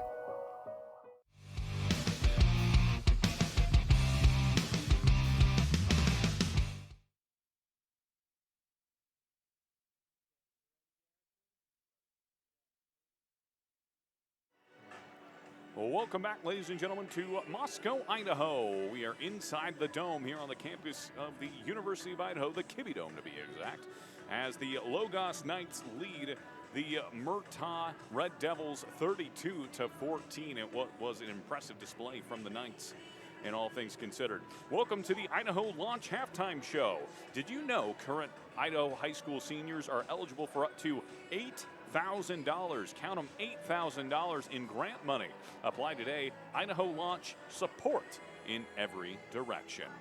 So Brandon, again, the score of 32-14 here. And the way this game started, it appeared it was going to be a back and forth affair, that is, between the Knights and the Red Devils, but an unfortunate injury to Junior Benitez certainly threw a wrench into things for the Red Devils. And then on top of that, we got to give credit to the Logos defense for simply bowing up and really giving the offense of the Red Devils some problems. Yes, the Junior Benitez injury kind of changes the complexion of what Murtaugh wants to do. Now, Benitez was able to return from that right leg injury. When he walked off, I mean, he couldn't put any weight on, so it's great to see that he's back out there competing, but Murtaugh now has to make some concessions. Junior Benitez, we haven't seen him on defense, where he's a great linebacker. We probably won't see him punt. You know, where they need him the most is on offense, most often as a decoy. We saw on the one play where they gave it to Benitez. It was a designed halfback pass. Well, the defense blew it up. Benitez did what he does best and broke off a 56-yard run to pick up the first down. But in the process, you could tell he had kind of re-aggravated that injury and had to come back out to the sideline. And so it does change what Murtaugh does. And they've leaned on their quarterback, Sawyer Young, a lot more now because of that, both in running the football, but also, you know, throwing the ball downfield. And they've had pretty decent success throwing the ball. We'll see if they try to go to the air a little more in the second half. They're going to have to, down 32 to 14. Yeah, and for Logos, offensively, things really seemed to catch fire for them as things went along. You know, or in that first drive, it seemed like there was maybe some hesitancy on offense. And then once you mentioned it's like a shooter got in rhythm, Jack Driscoll, he really started distributing the ball well. Yeah, what a great first half he had, and we'll go over the stats here in just a second. But, yeah, after some early jitters, he and the rest of his teammates settled down and said, hey, This is just like any other game we've been in this year. Yeah, it's the playoffs, but really it's game 9. Okay, it's just the regular season game 9. It's not the first game of the playoffs or anything like that. I've been pretty impressed with the way Logos has been able to stay calm, cool, and collected in this first half of their first playoff game in school history. That first playoff game in school history, and they're showing out here as the Knights are making their way back onto the field, actually, with that 18-point lead. And so as we approach the second half here, we've seen what needs to. We've seen with Murtaugh, what they've been able to do. They did have a good drive later in the second quarter where they were able to put some things together. Actually, Benitez played a part in that with a 59-yard scamper that on a broken play, right, no less, and they were able to punch it in from there. Actually, on a pass play. If you're on Murtaugh's sideline, what do you think are some things that need to happen for them to carve their way back into this? Yeah, I think you have to adjust those expectations and say, okay, we're going to have to throw the ball more than we're used to or more than we'd like to, just to open up that defense a little bit. And maybe then that can create some lanes for this running attack. And again, those 3 guys up front, Giles, Alberto, and Gunnell, have to continue to do the work against the stout Logos front. If we look at the first half stats here for Murtaugh, 115 yards rushing, 94 yards passing, more balanced than we're used to seeing from Murtaugh, 209 yards of total offense for Logos, 40 yards on the ground, 212 through the air. That's 252 yards of total offense. So in terms of total yardage, Logos has got about 40 more than Murtaugh. The key is that they've been able to convert theirs into touchdowns. Individually for Murtaugh in the first half of action, Sawyer Young was 5 of 7 passing for 94 yards, threw a touchdown, also threw an interception to Ryan Daniels there right before halftime. Leading rusher is Sawyer Young, the quarterback, 11 carries for 54 yards. After that, it is Junior Benitez, 4 carries, 32 yards, and a touchdown. Eli Merrick has 6 carries for 24 yards, and Brody Funk, 4 carries for 5 yards. And then the receiving game, Sawyer Young's completed 5 passes to 5 different receivers. Leading receiver is Junior Benitez, 1 catch for 56 yards, came on that broken play. After that, Eli Merrick has 1 catch for 29 yards and a touchdown. That was the touchdown they dialed up on the deep pass. Brody Funk, 1 catch for 5 yards. Sway Stanger, 1 catch for 4 yards. And Aiden Mater, 1 catch for 0 yards. And now for Logos, no surprises here. Jack Driscoll leading the way. 14 of 21 in that first half, 212 yards, 3 touchdowns through the air. He's also leading the ground game, 6 carries, 25 yards, 2 touchdowns on the ground also. Other rushers, Henry Sundley's carried it 1 time for 9 yards. Ryan Daniels, 1 time for 6 yards. So Logos doing what we expected, most of the run game coming from Driscoll. And then how about this, the receiving game? 14 passes completed to 7 different receivers, showcasing the versatility. Leading receiver coming into the game, I mean, this guy who's actually leading at halftime was probably like 6th or 7th on the list in terms of leading receivers.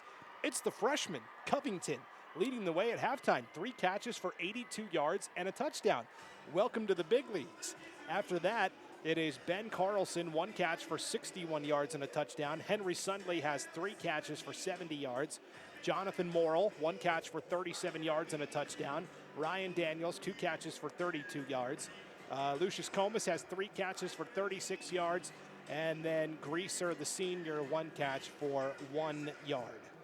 So there are your halftime stats, ladies and gentlemen. This halftime show is brought to you by Idaho Launch. Did you know Idaho high school seniors graduating next spring are eligible for up to $8,000 in grant money for career training and education through Idaho Launch? Funds can be used to cover the cost of apprenticeships, job training, community college, and university programs that lead to in-demand careers. Idaho Launch is a new grant program that provides students a one-time opportunity to have 80% of the tuition and fees at an eligible institution covered, up to a maximum amount of $8,000, with approximately $70 million available for Idaho Launch funding.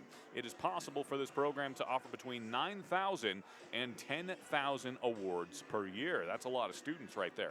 Applications open October 3rd, so they've already been open for some time. Head to nextsteps.idaho.gov idaho.gov/launch to learn more and apply today.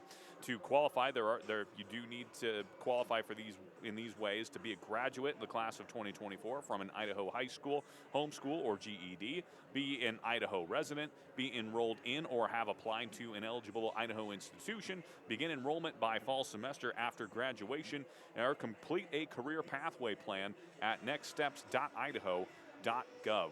Funds are limited, so be sure to apply before the November 30th priority deadline. Learn more and then apply today. Visit nextsteps.idaho.gov/launch. Now, let me tell you this, Brandon, as a former student who struggled with some procrastination, I would hurry up and try to beat this deadline, for crying out loud. Get out there, students. And we know really who's going to get the ball rolling, mom and dad. All right, jumpstart this process. All right, get your kids set up. I mean, it's a great opportunity. Up to $8,000. I mean, that's awesome. What a way to start your college career. And speaking of mom and dad and aunts and uncles and grandmas and grandpas, we're continuing to take shout-outs. If you're tuned into the broadcast tonight and you want to give a shout-out to your favorite team, Logos or Murtaugh, your favorite player, your favorite coach, or even your favorite broadcaster like Garrison, you can send it to Brandon at IdahoSports.com and tell us where you're listening from tonight. We've got a couple of shout-outs here. Okay. Shout out to Max Hawthorne, number 22 for the Logos Knights, junior defensive back from Grandma and Grandpa Angela in Texarkana, Arkansas. Wow. We love you and miss you. Hey, thanks, Grandma and Grandpa. Texarkana, that's right there on the border between Texas and Arkansas. Mm-hmm. Yeah. Mm-hmm. Wow, Texarkana. Hey, thanks for the shout out to Max Hawthorne. Also, shout out from Madeline Story. She says, we are listening from Bremerton, Washington. Thanks for the great commentary. I'll chalk that up to Garrison. Oh, thank you. She says, shout out to my brothers, Joe and Pete Story, who are playing with the Logos Knights tonight against Murtaugh. I'm so proud of you boys. That's from big sister Madeline Story. So listening in Bremerton, Washington. Thanks a lot, Madeline. Continue to send in those shout outs. Brandon at IdahoSports.com and tell us where you're listening from tonight.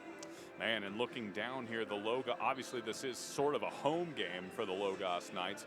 They have shown up in force. There's quite a large student section forming right behind their bench. And boy, a lot of the friends and family are out watching this one. I mean, I just looked it up. To drive from Logos High School to the Kibbe Dome, 4 minutes. I mean, you're talking less than a mile. Right. So, yeah, I'd say it's a home game for sure. One cool thing we did see before the game tonight, Garrison, was the Logos High School choir sang the national anthem right at midfield, and it was a good mix of students, but a couple of football players were in there singing as well. That's right. They're heavily involved in a lot of these programs, and you see it on the basketball side of things, too. Some of the players will run off into the court to do their national anthem, and they take that stuff seriously. It's pretty well done.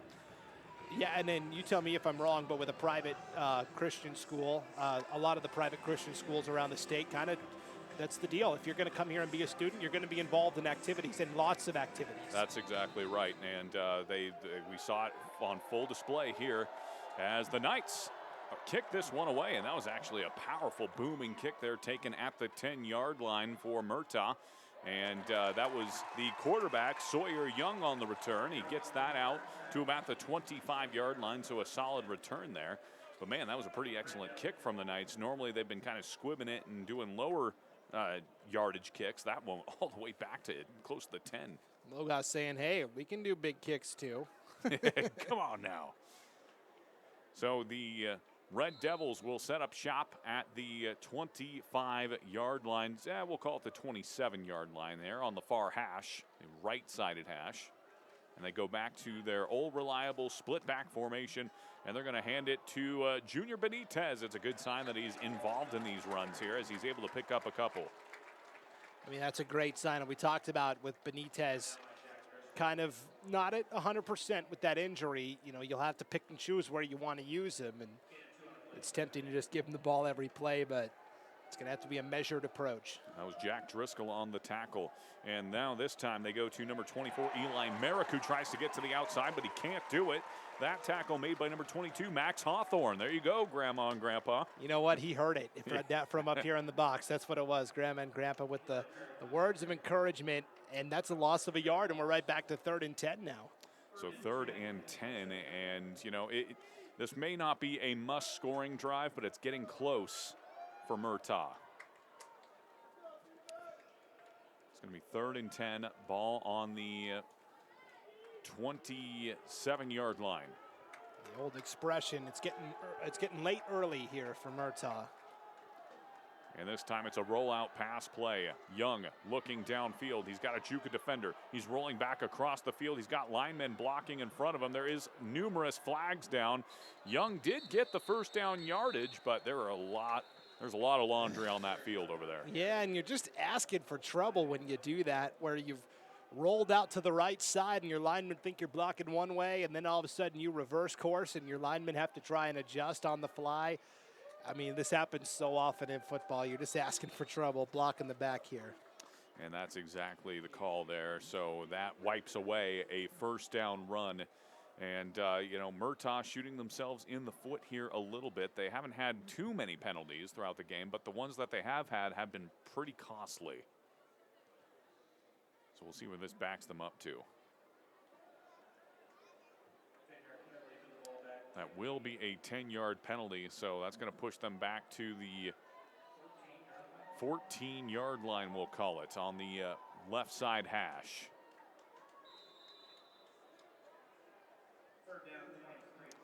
So that's going to make it 3rd and 23 with 10.5 minutes to go here in the third quarter. 32-14, the score in favor of Logos. And now so are the Sticks. Well, like my old high school coach used to say, you got to eat that elephant one bite at a time. There you go. Young back to pass. He's going to try to get it all back at once here. And what a catch. Did he bring it to the ground? No, he did not. That was number 32, Sway Stanger, who almost had a big catch there and a conversion, but wasn't able to hang on. Yeah, now Swanger a little slow to get up, and they said, yeah, hey, eat that elephant one bite at a time. Let's start with as big of a bite as possible.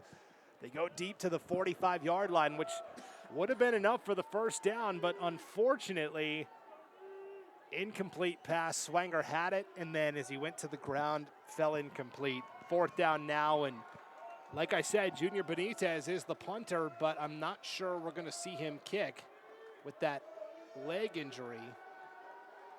He is lined up in a similar formation of what he did last time. They pitch it to him, and I mean, hey, given the circumstances, it does take a positive roll. It's out past midfield, and it's going to come to rest at the 40-yard line. So banged up leg and all, Benitez delivers a pretty good punt here for the Red Devils. And I mean, this is a tough dude. I mean, he's one tough hombre, and so, yeah, you know he's going to grit it and gut it out if he can and doing all that he can. But now for Murtaugh, you got to start getting some stops. It's been a long time since they've gotten a stop. In fact, I have to go back and look. I don't know that they had one in the first half. Yeah, other than Logos. Actually, they did. Now that I'm thinking of it, Logos did have to punt it just before halftime. Oh, that's right. Where they were not able to convert on 3rd down. So, but that was the lone punt, and they're going to need a lot more to get back in this game. Driscoll in the gun. 1st and 10. Driscoll takes the snap, rolling to the left. He's got blocking out in front of him, throws it over the top to Covington, and it's incomplete. No flag thrown there. It didn't look like the defender turned his head to find the ball, but the official said that he did just enough. And it can be just subtle sometimes too, right? You don't have to do much to, it goes both ways. You don't have to do much to get the flag sometimes. Sometimes you don't have to do much to avoid the flag either. So 2nd and 10 after the incompletion. Same exact formation for the Knights. 4 wide receivers total in formation, 2 on each side. Driscoll's going to throw it to the near side, the right side of the field. That's taken by Ryan Daniels, who's got some room in front of him. He's at the 40. He's at the 30, 20, 15, 10, 5. Touchdown, Logos. No flags. Ryan Daniels punches it in. 60-yard touchdown connection from Driscoll to Daniels. And really what sprung it was the block out on the edge. A fantastic job out there by Gunnar Holloway, the center, getting his butt downfield, sealing the edge, and springing Daniels loose down the near sideline for 6. And yes, he is the son of head coach Nick Holloway. So good hard work there from Gunner.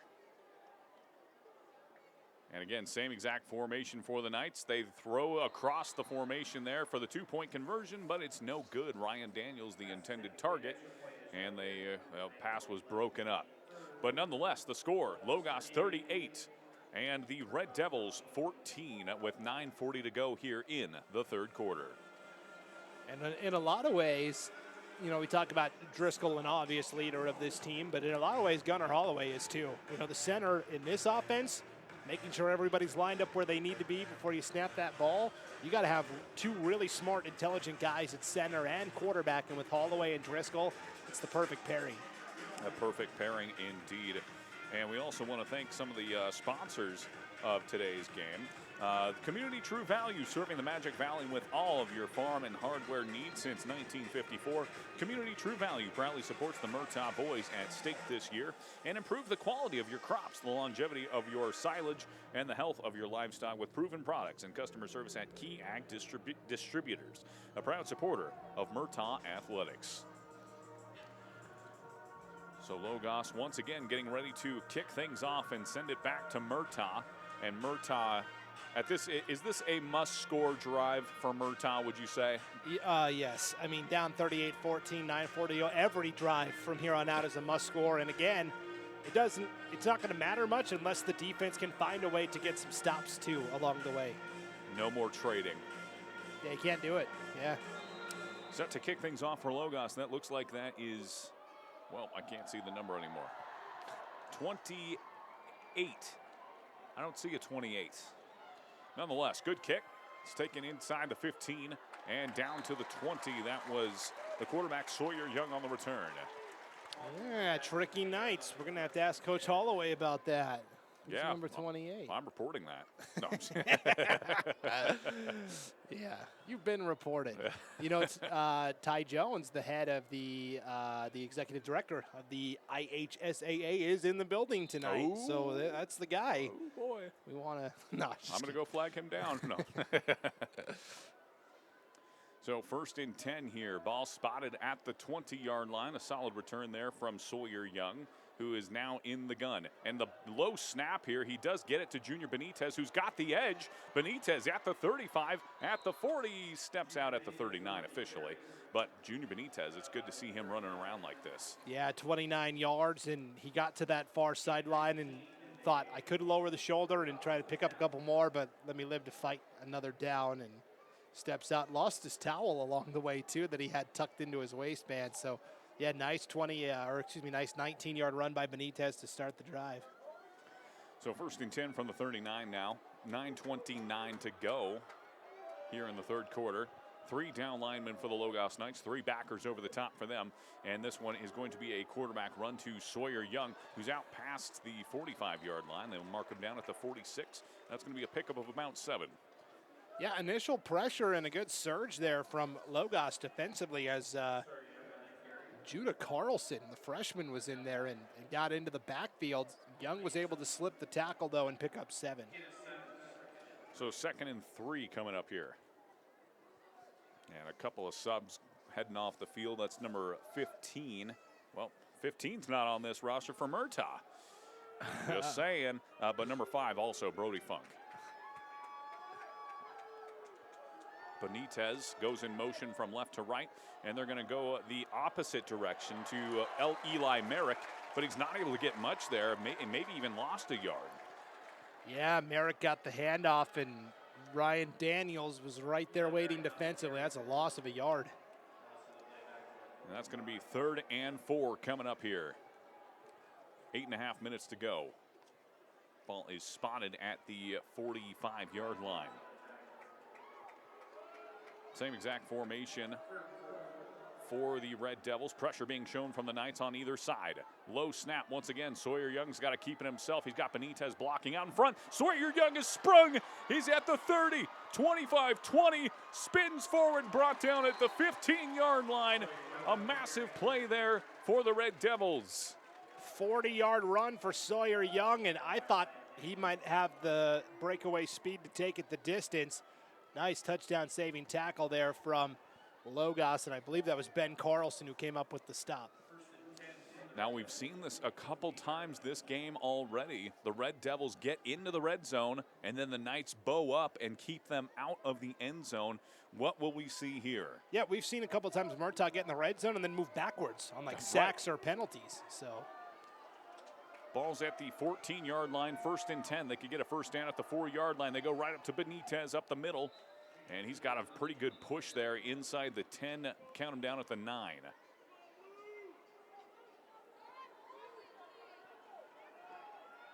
And you feel like if Logos can get a stop here and turn Murtaugh away with no points, just momentum-wise might be over at that point. 2nd and 5. They could get a first down at the 4-yard line. Split back formation once again. They go to Benitez. He gets forward. He's past the first down. Stick it into the end zone. Touchdown.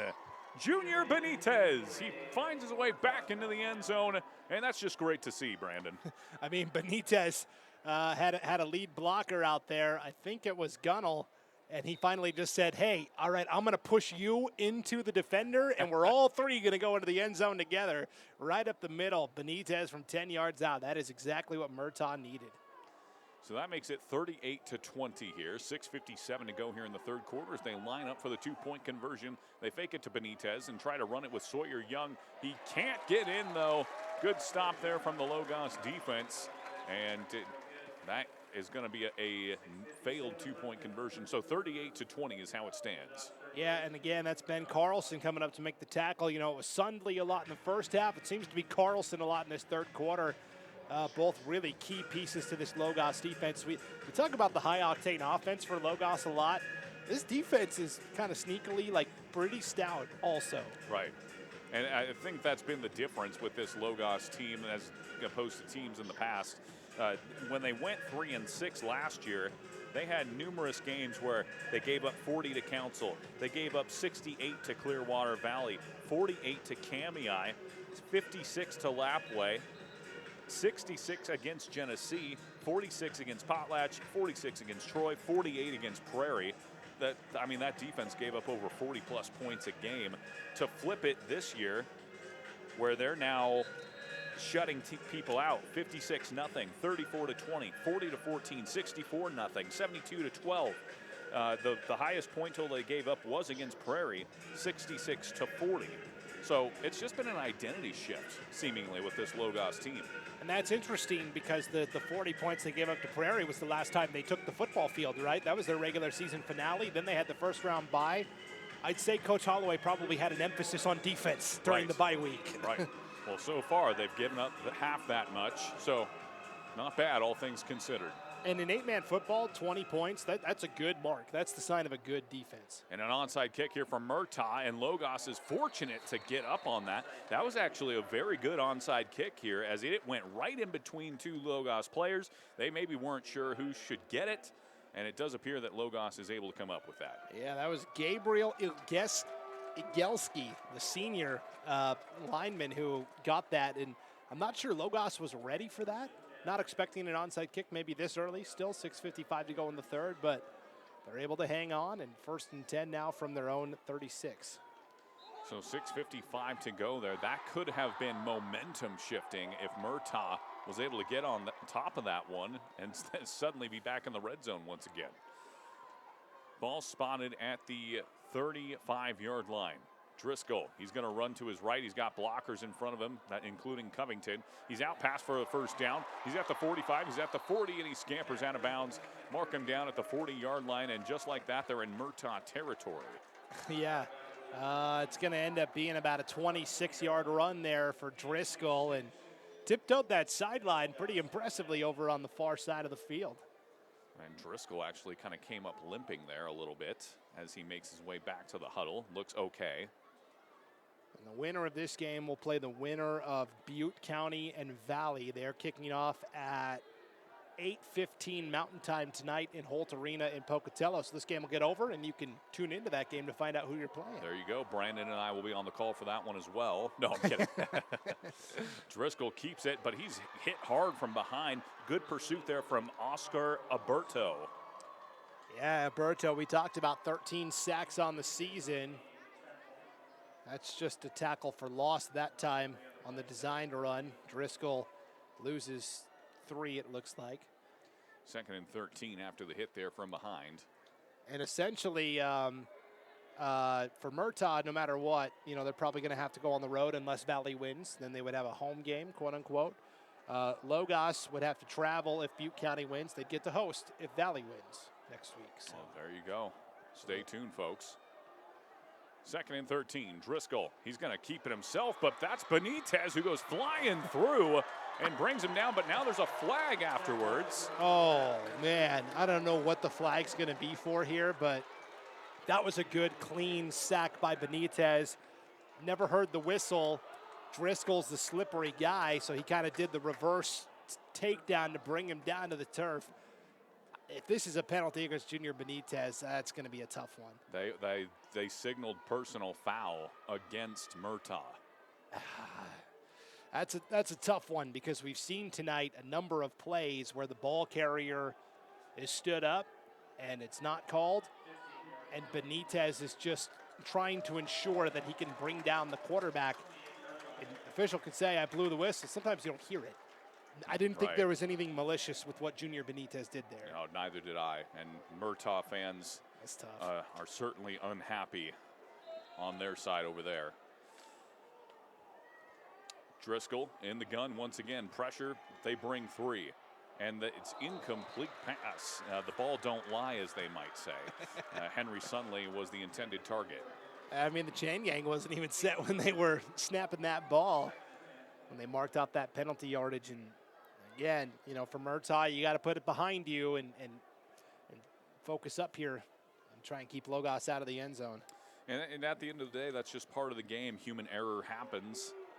And the great teams will adjust. 2nd and 10. Driscoll fires this out to the far side. It's incomplete. Covington was the intended target. Great coverage on defense there from number 4, Stetson Perkins. Yeah, the pass was a touch high, too. Covington did everything he could to try and reach up and grab that, but pass was a touch high, and now all of a sudden 3rd and 10 here for Logos.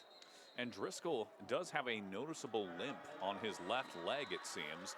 So perhaps that's causing some misplacement there with his passes as he's having to plant off that foot. So we're going to have to keep an eye on that as that develops. A timeout taken here by Logos. I think Coach Holloway just wants to get his guys kind of refocused here, knowing this is a pivotal moment in the game with 5:46 to play in the 3rd. Yeah, and Murtaugh, by no stretch of the imagination, is out of this game. If they get a stop here and they force a turnover on downs or something to that effect, suddenly Murtaugh could be driving the other way with a full stretch of momentum at their sails.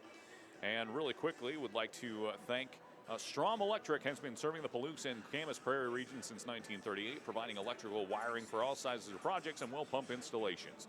Strom Electric is licensed and insured in Washington and Idaho. When it's time to renovate your home, business, or to install a well water pump system, call them at 208-835-2331. Strom Electric, strong supporters of local high school sports. And the Knights and the Red Devils are back on the field here. 4 wide receivers in the sets. 2 on each side. Man-to-man coverage on the outside. And Ben Carlson moves up, and that means that makes one of the wide receivers legal on the far side of the field. Driscoll's going to roll to the right, though. And it's caught by Lucius Comas, the sure-handed wide receiver who's pushed out of bounds at the 11-yard line. Yeah, that's a gain of 19 to Comas, and that's all reliable, right? That's Driscoll's most trusted go-to receiver, the 6'3", 200-pound Lucius Comas. Good connection. And that's Junior Benitez, who is once again down on the turf at about the 20-yard line, and the coaching staff is going to come out and assist him. So we do have an official timeout here. Yeah, it's just tough to see. You hate to see that, certainly. And while we do have a break in the action here, at Moscow Family Dentistry, you will get the best dental care anywhere on the Palouse. Dr. Bowen has been treating patients at Moscow Family Dentistry since 2005. As a Moscow native, Dr. Bowen truly cares about the practice about the local community, that is, and wants to see you smile. The practice recently added a new in-office technician in Caleb Wright, who specializes in dentures, partials, implant appliances, and athletic guards. So when it comes to all areas of dental care, the choice is easy. Moscow Family Dentistry is the place to go. And also, we want to thank Community True Value, serving the Magic Valley with all your farm and hardware needs since 1954. Community True Value proudly supports the Murtaugh boys at state this year.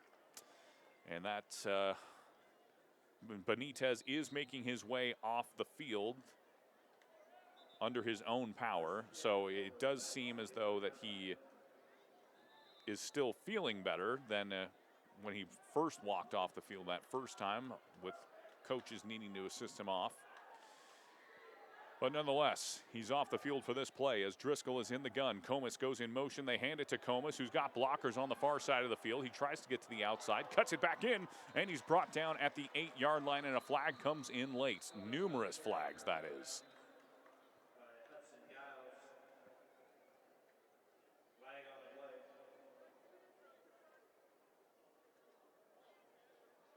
Comas also looks like he's got the wind knocked out of him once again. And Paul Greaser makes his way back onto the field. Paul has struggled a little bit today as he's dropped the ball numerous times. Coming off the field is Jonathan Morrill.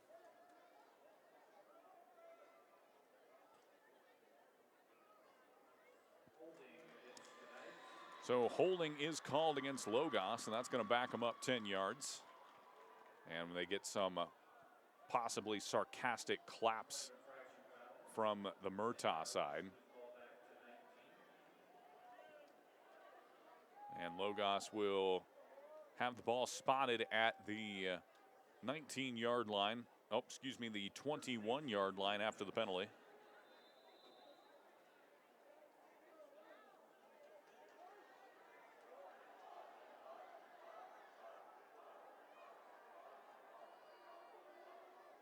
Driscoll takes the snap, rolls to the right. He's got a wheel route wide open. That's Comas. He's inside the 5, dives forward. Touchdown! Lucius Comas once again punches it in. A 21-yard touchdown. Excellent design there, as it looked as though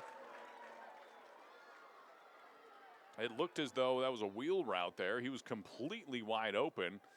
And that's another 6 points there for the Knights. They go up 44-20 with 5:15 left in the third quarter. And now the Knights, they've struggled on 2-point conversions thus far tonight. They will try for another here. Driscoll, wide receiver slant there to Paul Greaser, and he comes up with it. The 2-point conversion is good, and for Greaser, who has struggled much of the night with numerous drops, that's got to be a good feeling there. He gets the 2-point conversion, and the Knights add 2 points to their total. It's now 46-20. And the fans down below saying they say it's great to be a Logos Knight. And boy, are they right at this point in time. 26-point lead with 5:15 left in the third quarter. And as a running team, Murtaugh, they really need to get putting points on the board quickly here, and then they need to be able to stop the Knights from moving the ball downfield.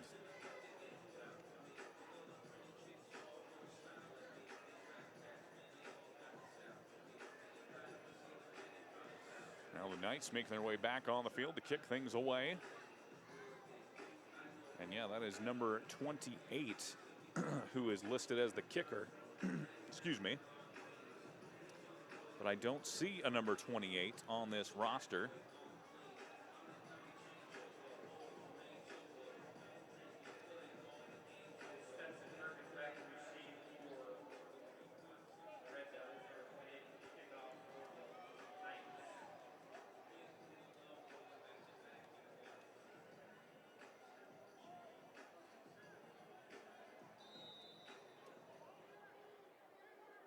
And now the Knights are set to kick things away. And this kick goes deep all the way back to the 11-yard line, which is where Sawyer Young will take it. And he's brought down at the 27-yard line. So a return of 16 yards there for the Red Devils. and they will take over at the 29-yard line. 5:09 left here in the third quarter. 1st and 10.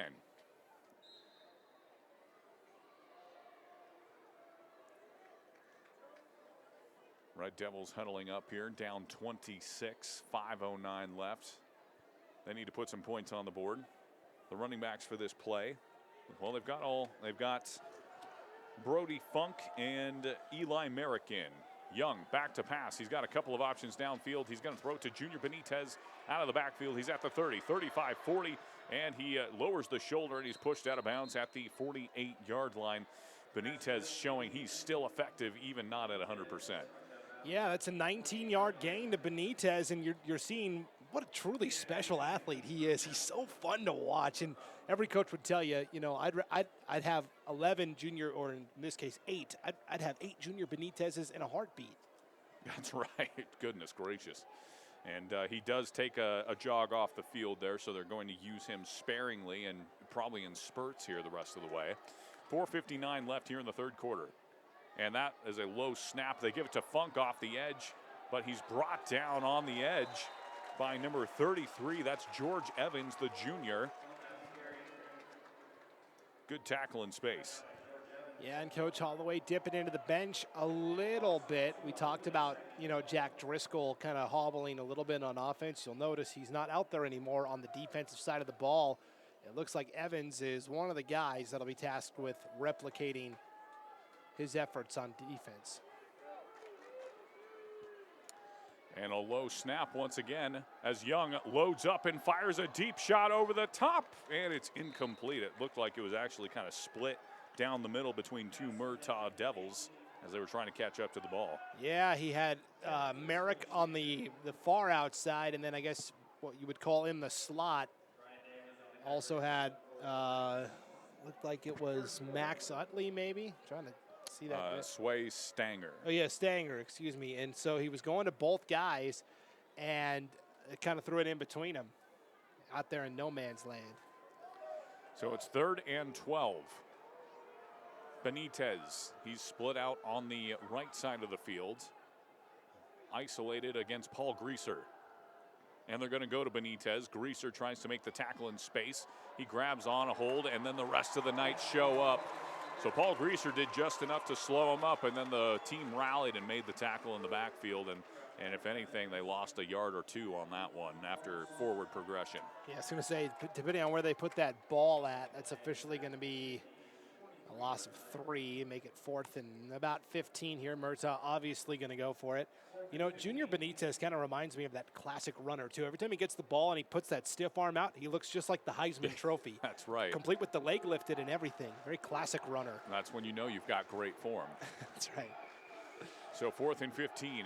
Young back to pass, looking Benitez's way. He's going to roll that side, and he's just going to loft it to him. Benitez tries to jump up and get it, but can't. And again, it just looks like the legs not letting him do what maybe he's normally capable of doing. Yeah, and for Murtaugh, that's interesting. They only needed 15 yards to get the first down, and every single receiver was about 30 yards downfield, which is, that it's tough for Young to try and find a guy that's open when there's no intermediate routes. When everything's just a go or it's a deep ball, you got to have the timing down, and Young hasn't had that tonight because of that Logos defensive line, and so, yeah, it's a tough turnover on downs there. So with 3:28 to go, trailing by 26, the Murtaugh defense is staring down the barrel of an excellent Logos offense here. And it looks like they have a new quarterback in at the moment. And they do.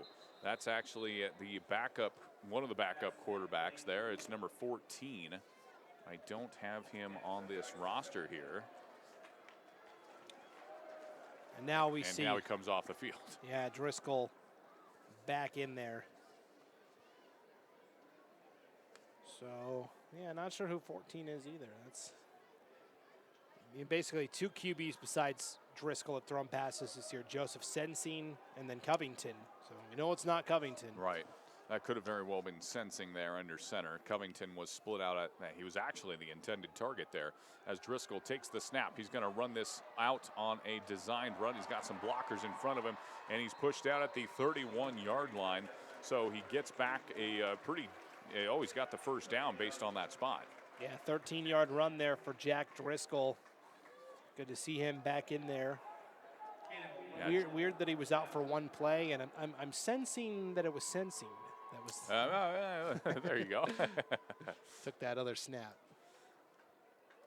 So 1st and 10 after the 13-yard scamper from Driscoll, who was banged up on a couple the last drive. So perhaps they were giving him some plays off here. 1st and 10, 4 wide receivers in the set. 4 Red Devils in the box. Motion from Lucius Comas. They fake it to Comas, and they go to the near side. That's over the top to Ryan Daniels, who's got it into the end zone for a touchdown. And Driscoll, he just keeps on distributing, doesn't he? Ryan Daniels, I believe that is his 2nd touchdown reception of the night. It is.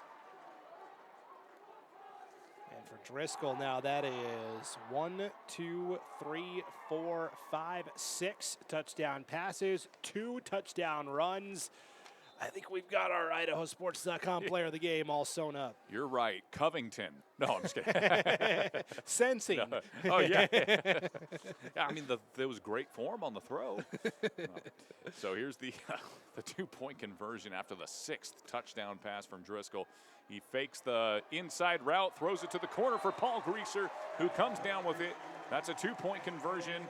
So 8 points on the board there for the Knights, makes it 54-20 over the Murtaugh Red Devils. And, you know, Brandon, at this point in time, it's just looking like things are slipping away here for Murtaugh. Yeah, and for Murtaugh, you know, it's not impossible, right? I mean, they're down 34.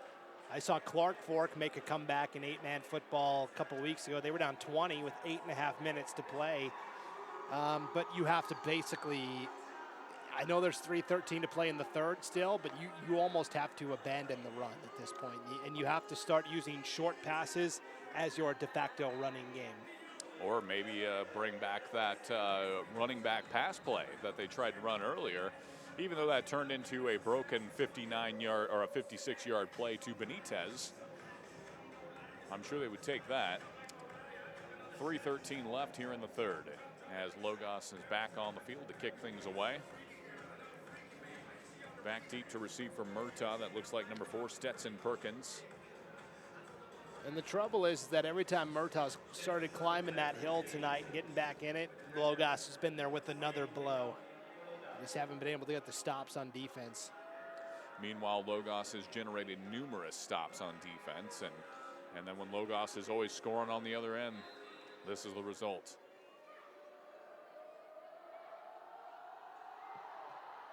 Another good kick over the head of the Murtaugh returner, and that goes into the end zone for a touchback. And I wish I had the name for you, young man. You're making some great kicks. We have another shout out from a Logos fan. He says, this is from Ken Lee. He says, I'm listening from Vinton, Iowa, as my daughter and family are at the game. So, cool. Oh, fantastic. Thanks, Ken. Tuning in from Iowa. This Murtaugh offense kind of reminds me of Iowa. That's too far, Brandon. No. I'm saying they want to pound it and then use the tight ends a lot. The Hawkeyes. All right. Well. No, that wasn't the end. No dig intended there. I was going to say the offensive coordinator is about to be let go. Yeah.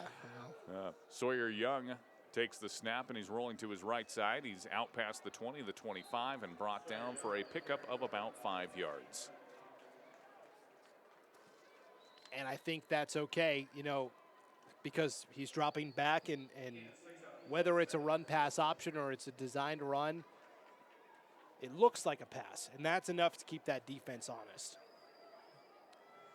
Clock is rolling here, 2:45 and counting. Logos has just been very speedy off to the edges here. Benitez is on the far side, the X receiver, as it were, as Young rolls that way, but then throws across his body and some miscommunication. Another interception That's taken by Ryan Daniels, who's had a fantastic day in his own right. He brings it all the way back inside the 30, mark him down at the 29-yard line.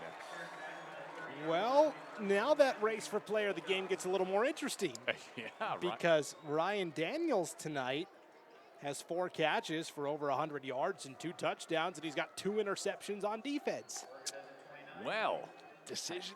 Folks, how about you guys write in? Tell us who's the player of the game. Text 84841. Text A for Jack Driscoll. Text B for Ryan Daniels. Don't actually text that number. I have no idea where that's going to go. That's right. Some poor old lady in Iowa. Like, who is this? Right. 4 wide receivers in the set here as Driscoll sends Paul Greaser in motion from left to right, and a fumbled snap, and it goes right into the gut of number 8, Oscar Alberto. And he right place, right time. There you go.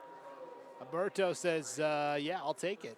Turnabout fair play, and Alberto, a nice fumble recovery. They tried the sweep that time, and the handoff just never got there.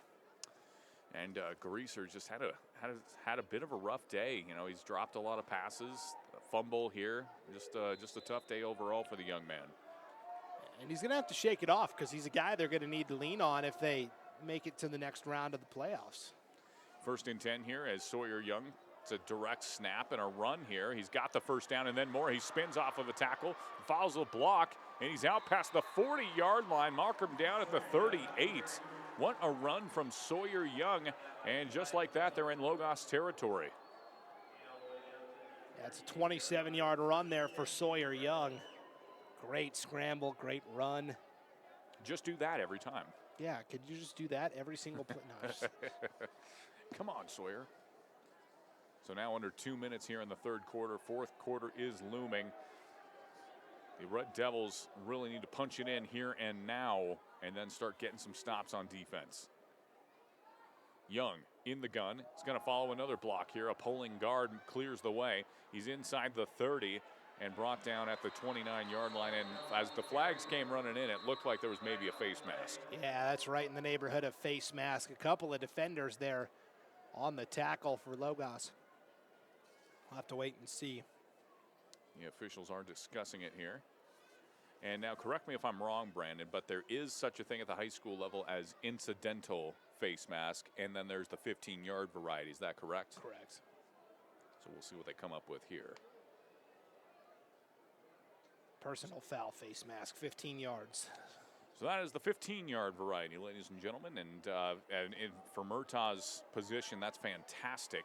That puts them down at the 14-yard line.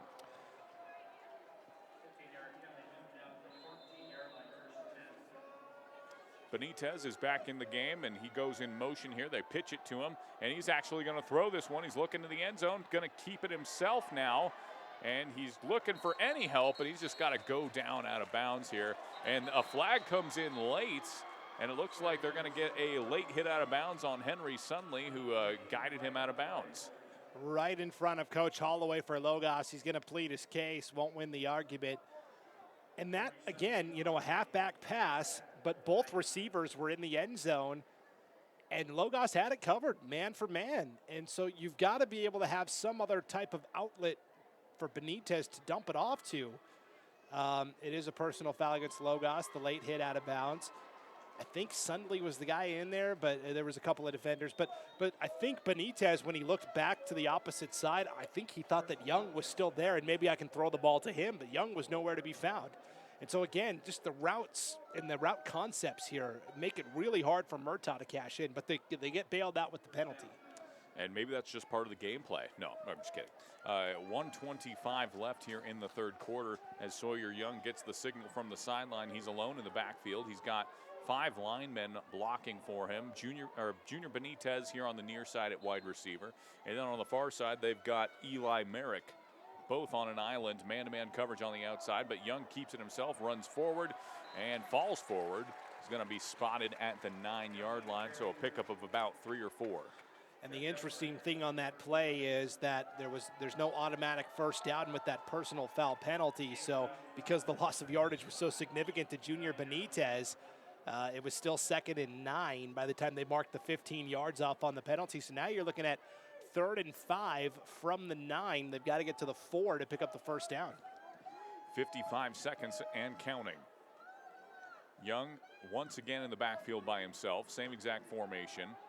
And it's a low snap. Young's got to bend down to get it, fires it to the corner, and it's incomplete.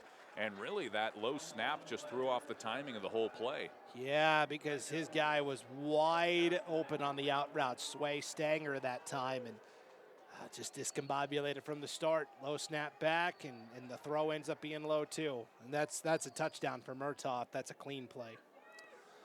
43 seconds left. 3rd quarter. And this is 4th and 5. Game is essentially over if they don't get this. Young, another low snap. They get it to Benitez. He tries to get to the outside. He can't. He's being pressured from behind. Still on his feet, but he's finally brought down. And that essentially ends the playoff hopes there of Murtaugh. Yeah, I mean, 34 seconds to play in the 3rd. I made this mistake last week, Garrison, where I called it early for Clark Fork. They were down by 20 with 8.5 minutes to go, and they made the comeback. So, yeah, you know, nothing's impossible, but, man, for Murtaugh, that was a big missed opportunity. Well, sure. If you're a Boston Red Sox fan, maybe you're a Kevin Garnett fan when he said anything is possible. That's right. Well, and the Red Sox very famously were down 3-0 in the American League Championship Series to the Yankees in 2004. And I watched that 4 days in October. Yeah, no team had ever come back before, and the Red Sox did. So 34 seconds now in the 3rd is Driscoll in the gun.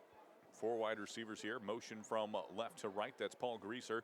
Driscoll's going to keep it himself, follow some blocks here, and he's tripped up after a very short gain, if anything at all. Yeah, I think they might just say he got back to the line of scrimmage on that one. You know, anytime we're talking about comebacks and things of that nature, you know, the classic line from Dumb and Dumber, so you're saying there's a chance. It's right. And Logos will probably let this clock roll out here of the 3rd quarter, and they're going to take a 34-20 lead to the sideline here as that is blown dead.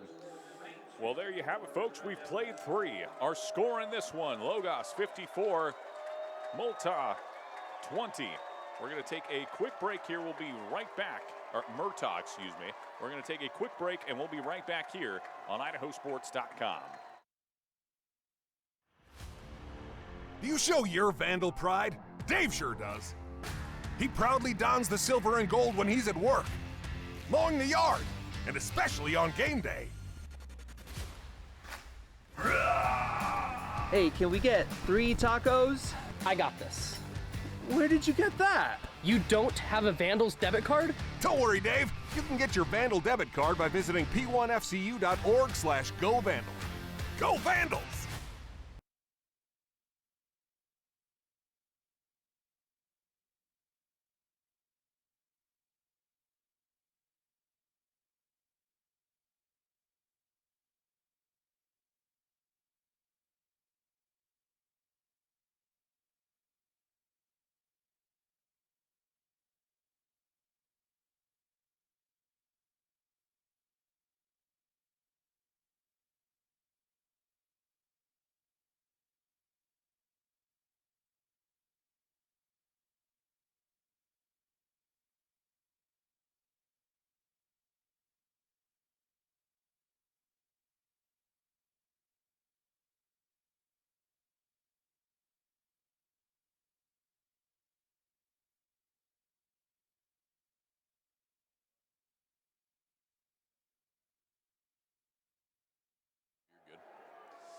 And now, welcome back, ladies and gentlemen. It's the 4th quarter, set to get things underway as the Knights have the ball, 2nd and 10. Ball from the 10-yard line here. This one's caught by Ryan Daniels, that is. A guy who we're considering for the IdahoSports.com player of the game. He's out to the 34-yard line. So that was a 20-yard gain on the play.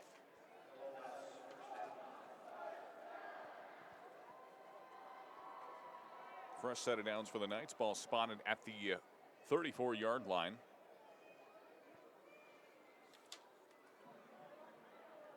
Driscoll once again being in the gun by himself. 4 wide receivers total, 2 on each side. Motion from Covington from left to right. They're going to fake the sweep there as Driscoll keeps it himself, dances past numerous defenders, makes something out of nothing. He's out past the 40, mark him down at the 42-yard line.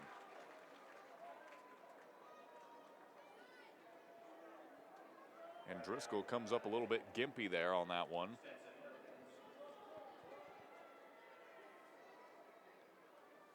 And now makes his way back to the huddle, so he'll stay in this one. And it seems as though the pace from Logos has slowed down to a bit of a crawl here. Yeah, and so Driscoll ran that ball the last time, right? You know, if I'm Coach Holloway, I'm thinking, even though it's not traditional to have a running back there with Driscoll, you know, I might start giving it to somebody else and kind of saving Driscoll for what lies ahead.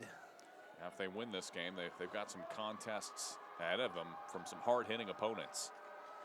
10:25 to go here. Motion from the far side. From right to left, that's Lucius Comas. And they're going to fake it to Comas. And they've got a hook route over the top, or excuse me, that's number 52, Ben Carlson, who leaked out of the backfield. Nope, that's Henry Sunley. I lied. It's one of those 50 numbers. Yeah, and that's a nice pitch and catch of 21 yards to Sunley.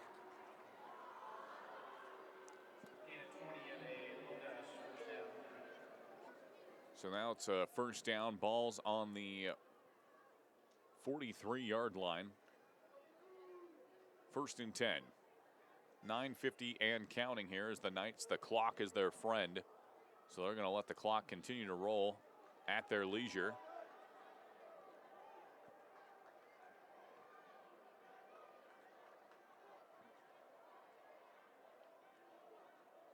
Driscoll takes the snap, fires it over to Ryan Daniels, who's tackled immediately. Great tackle there from Eli Merrick, who brings him down for a loss of about 2. And that's going to bring up 2nd and 12. Ball will be spotted at the 45-yard line after the hit.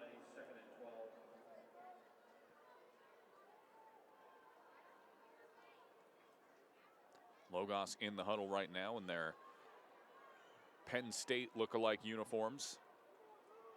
And then on the opposite side, the white, red trim, and black helmets of Murtaugh. Murtaugh brings 4. Driscoll gets rid of it, fires it over the top towards Paul Greaser, who makes a catch. He brought down at the 20-yard line. A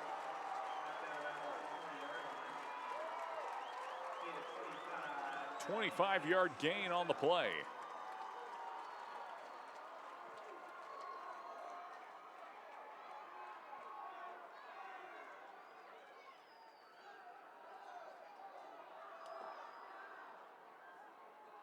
First and 10 here from the 20. Logos driving, 8:48 to go. 4 wide receivers in the set once again. Driscoll alone in the backfield.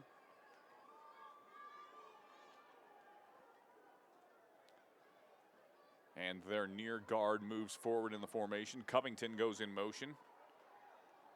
And there's a flag down before the play even got going, so that's going to be a false start. Paul Greaser made the catch there.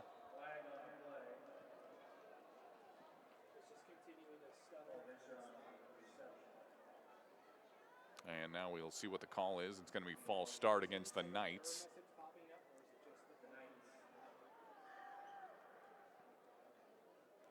So that's going to push the Knights back to the 25-yard line after the penalty. It'll still be first down, 1st and 15.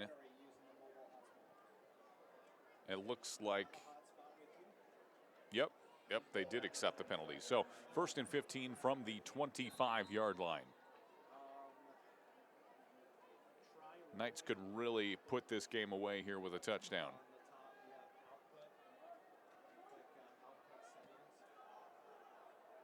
Man-to-man coverage on the outside for Murtaugh. Motion from Ryan Daniels on the far side. They fake it to Daniels. Driscoll's being pressured heavily. He escapes somehow. He's at the 20, the 15, the 10, the 5, and he's pushed out of bounds at the 3-yard line. Jack Driscoll making something out of nothing with a gimpy leg and all. And he is trying to carry his Knights to the next round of the playoffs. 8:16 to go here in the fourth. First and goal from the 3 for the Knights. Click edit. And that window opens up. You should see something that says average bit rate. Okay, go ahead and lower that to like 1,000. Let's see if that does anything. Driscoll in the gun. Takes the snap, fires it to the near side. That's caught by Covington. Covington lowers the shoulder. He's in the end zone for a touchdown, but a flag comes in late. We'll see what the call is here. That could be on Paul Greaser, who maybe was getting called for holding here.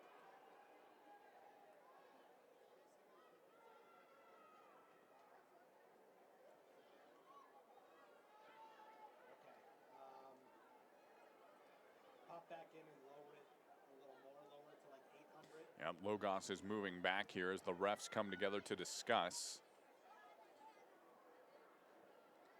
Murtaugh and Logos both waiting a decision. 8:11 to go here in the fourth. Logos has been pretty much in control all game here. After that first drive, they put 3 straight touchdowns on the board.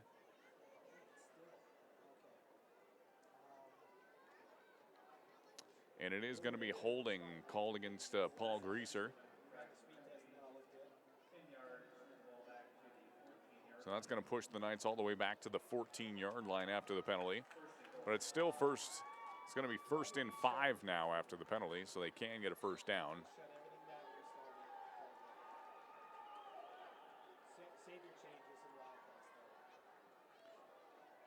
And now an entire team shift here for the Knights as Driscoll takes the snap, rolling to his right, throws it to the corner of the end zone, and it's incomplete.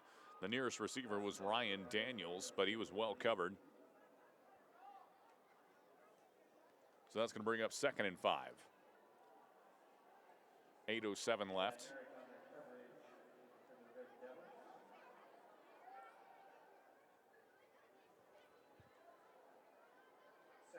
Knights huddling up here as Murtaugh looks on. Murtaugh has 4 defenders in the box, 2 safeties over the top of them. Murtaugh brings all 4. Driscoll's got to pump and step up into the pocket, but he is sacked. This time he's pushed back past the 20-yard line. So that's going to be a loss of about 7 yards on the hit. He's going to be spotted all the way at the 23-yard line. So it's going to be 3rd and long.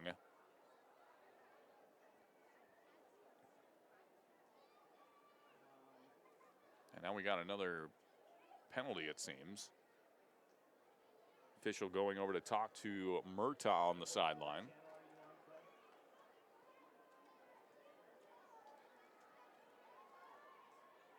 Logos is ready to run another play meanwhile.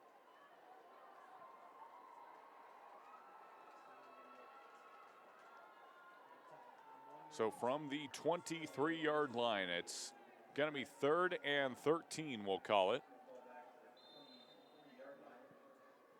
4 receivers in the set for the Knights, 4 defenders in the box for Murtaugh. Driscoll back to pass, they bring 4, gets an out route to Paul Greaser. It's right off his hands and incomplete. Again, Greaser has had a lot of balls thrown his way. A lot of drops as well today, but he has also had some big catches.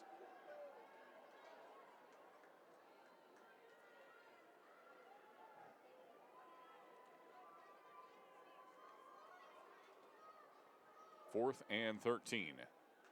Murtaugh hoping to get a stop here with 7:35 to go. They need to get a stop here if they want any chance in this game. Trailing by 34 points, 54-20. Driscoll back to pass, steps up, fires it over the top. He's got a man. Touchdown! Logos punches it in. That's number 16, Lucius Comas, who puts his name back into the score column, and that should effectively do it. Jack Driscoll, his 7th touchdown on the day. 9th total, as he has 2 rushing touchdowns as well. unbelievable performance, and he has definitely got my vote for the IdahoSports.com player of the game. Now for the two-point conversion. Driscoll rolls to his left, fires it towards the end zone, and it's incomplete. Looks like Covington was his intended target there. So if there is room for improvement with Logos, it would be that the two-point conversions have been pretty inefficient.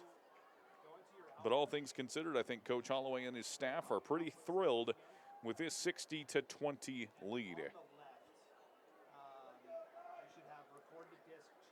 So now it's 60-20, 7 minutes, 30 seconds to go here in the fourth quarter. And Community True Value, serving the Magic Valley with all your farm and hardware needs since 1954. Community True Value proudly supports the Murtaugh boys at stake this year. Improve the quality of your crops, the longevity of your silage, and the health of your livestock with proven products and customer service at Key Ag Distributors, a proud supporter of Murtaugh Athletics. And then Strom Electric has been serving the Palouse and Camas Prairie region since 1938, providing electrical wiring for all sizes of projects and well pump installations. Strom Electric is licensed and insured in Washington and Idaho. When it's time to renovate your home, business, or to install a well water pump system, call them at 208-835-2331. Strom Electric, strong supporters of local high school sports. So Logos now boasting a 40-point lead with 7 minutes, 30 seconds to go here in the fourth. Are getting ready to kick things off once again to Murtaugh. And they are trying to ice things here. Or they're just prepped for the next round, really.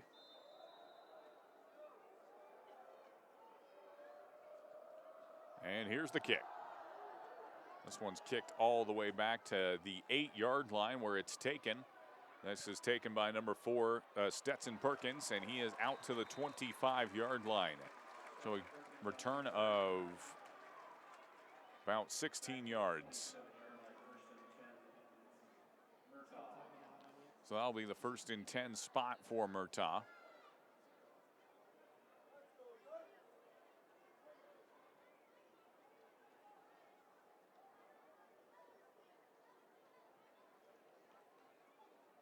First and 10, ball on the 27-yard line. That's where they'll officially spot it.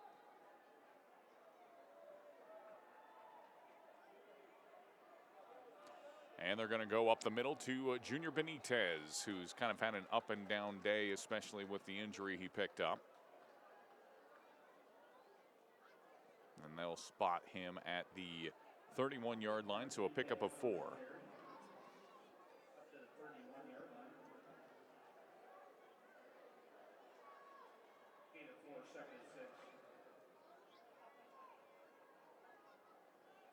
6:18 and counting now. And they fake it to Benitez this time and roll to the left. And the pass is up in the air and incomplete. That was the intended target, number 32 rather, Sway Stanger.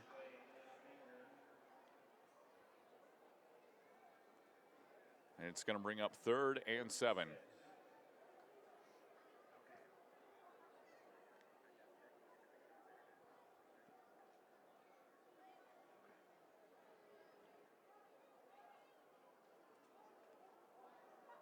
Two down linemen for the Knights. 3 backers over the top, 3 safeties as well. And they get it to Benitez out in space, who lowers the shoulder and runs forward. He's out past the 50, and he will be spotted at the 50-yard line.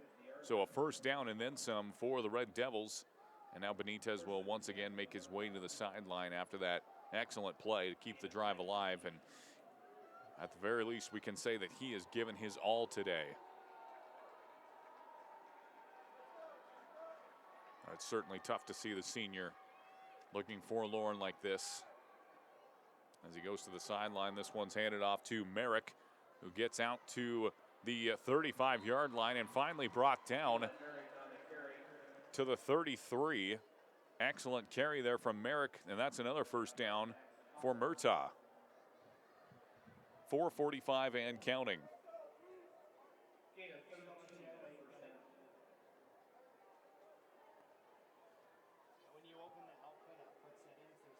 So ball spotted at the 32-yard line now.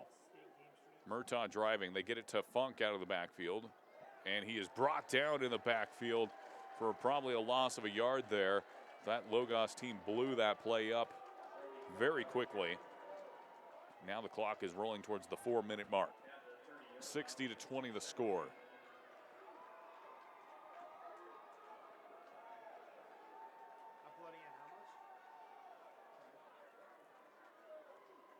Now it's 2nd and 8. And they fake a run here, and they throw a pass play. That's over the head of the intended target. That was Sway Stanger, once again. Been one of the favorite targets of Young. And the clock is still rolling, so I'm guessing this is a running clock situation here.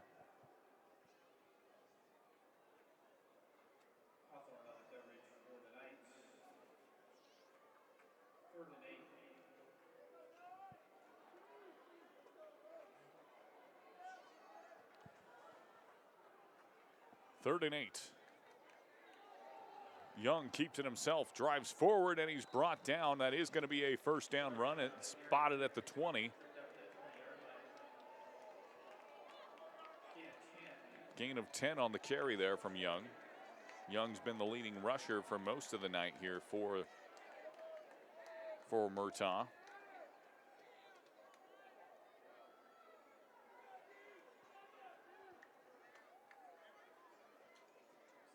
First and 10 now. Ball's at the 20. Young fakes a snap there.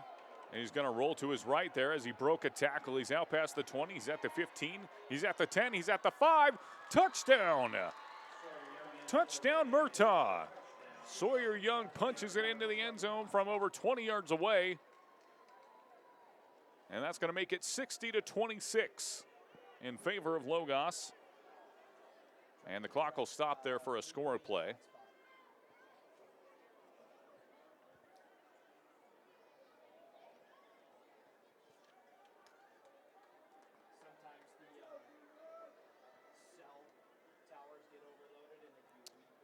And now they run this one in, but to no avail. That does not get to the end zone there.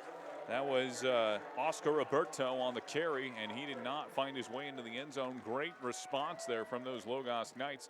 So the score remains 60-26.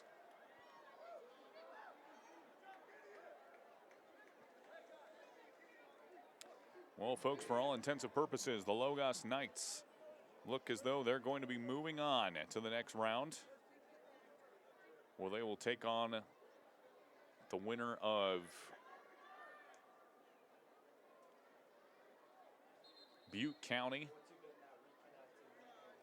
as well as Grace, I believe it was. I could be wrong there. That's my partner in crime, Brandon Bainey, has that information there.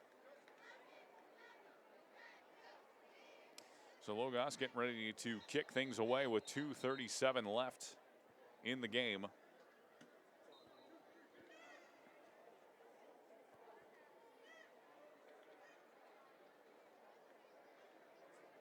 Again, the Knights' first ever playoff appearance. And now it looks like they're going to pick up their first ever playoff win. This program has been in existence for 3 years. A varsity program, that is. They started at the middle school level and have grown since then. To now, here they are, winning a playoff game. And in style, may we add. And this is no slouch of a team in Murtaugh as they try an onside kick here. That one's taken by number 22 for Logos, Max Hawthorne, so he covers that up well.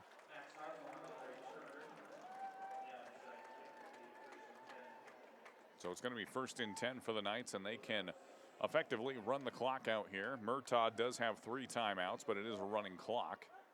So the only way to stop the clock here is to call a timeout. 2:10 and counting as we head towards the 2-minute mark. And it looks like Murtaugh is just going to let it roll. We're back in here. That's number 14, Sensing. I'm forgetting his first name at this point in time. We don't have his name here on our roster. As Sensing takes the snap, tries to make something happen there, but he's brought down in the backfield for a loss of yards there.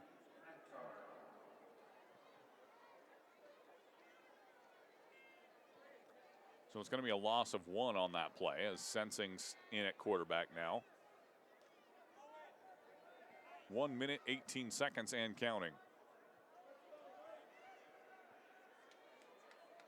Sensing in the gun, 4 wide receivers set.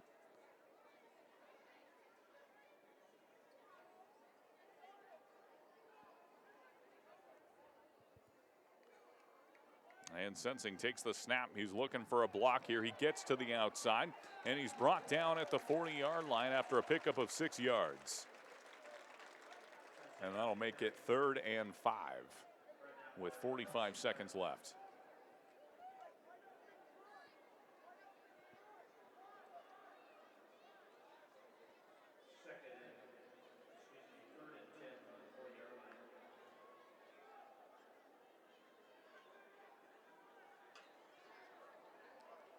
.25 seconds left.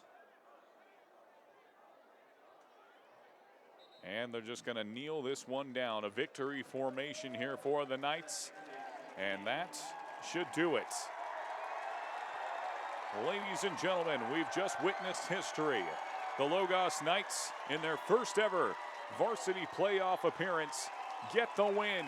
60-26 in front of a home crowd here in the Kibbie Dome. In front of friends and family and a lot of their friends and the student section. Quite a performance here from the Knights as they win this 60-26. Coming up here, we're going to have the IdahoSports.com player of the game.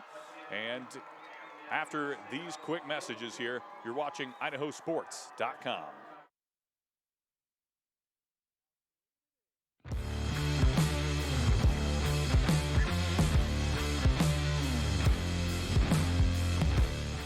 As Idahoans, we're not afraid to take risks.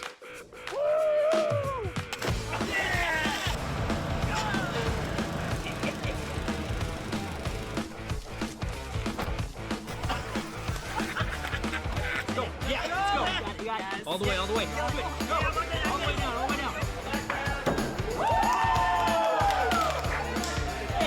Driving under the influence is not a risk we're willing to take. Be around to do more of what you love. We do things differently in Idaho. Sometimes we go east to find west, where muddy trails meet huckleberry smiles. Stars shine electric, and the wind smells like destiny. Sure, our traffic jams are strange, and not all our steaks are ribeyes. But wherever we go, our eyes never leave the road. Belts strapped and dreams packed, no distractions, no phones, focused. From here to there, it's who we are.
Ladies and gentlemen, welcome back to the Kibbie Dome here on the campus of the University of Idaho, where we just witnessed the Logos Knights defeat the Murtaugh Red Devils by a score of 60-26. Today's player of the game is brought to you by the Idaho Office of Highway Safety, reminding you to always keep your head in the game.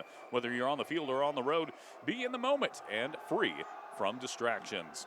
So Brandon, Logos had plenty of candidates for the IdahoSports.com player of the game, but one player in particular really jumped out, and he led this offense to perfection. I was adding up his totals for yardage. I mean, obviously, Jack Driscoll, IdahoSports.com player of the game, 7 passing touchdowns, 2 rushing touchdowns. He rushed for 69 yards and 2 scores.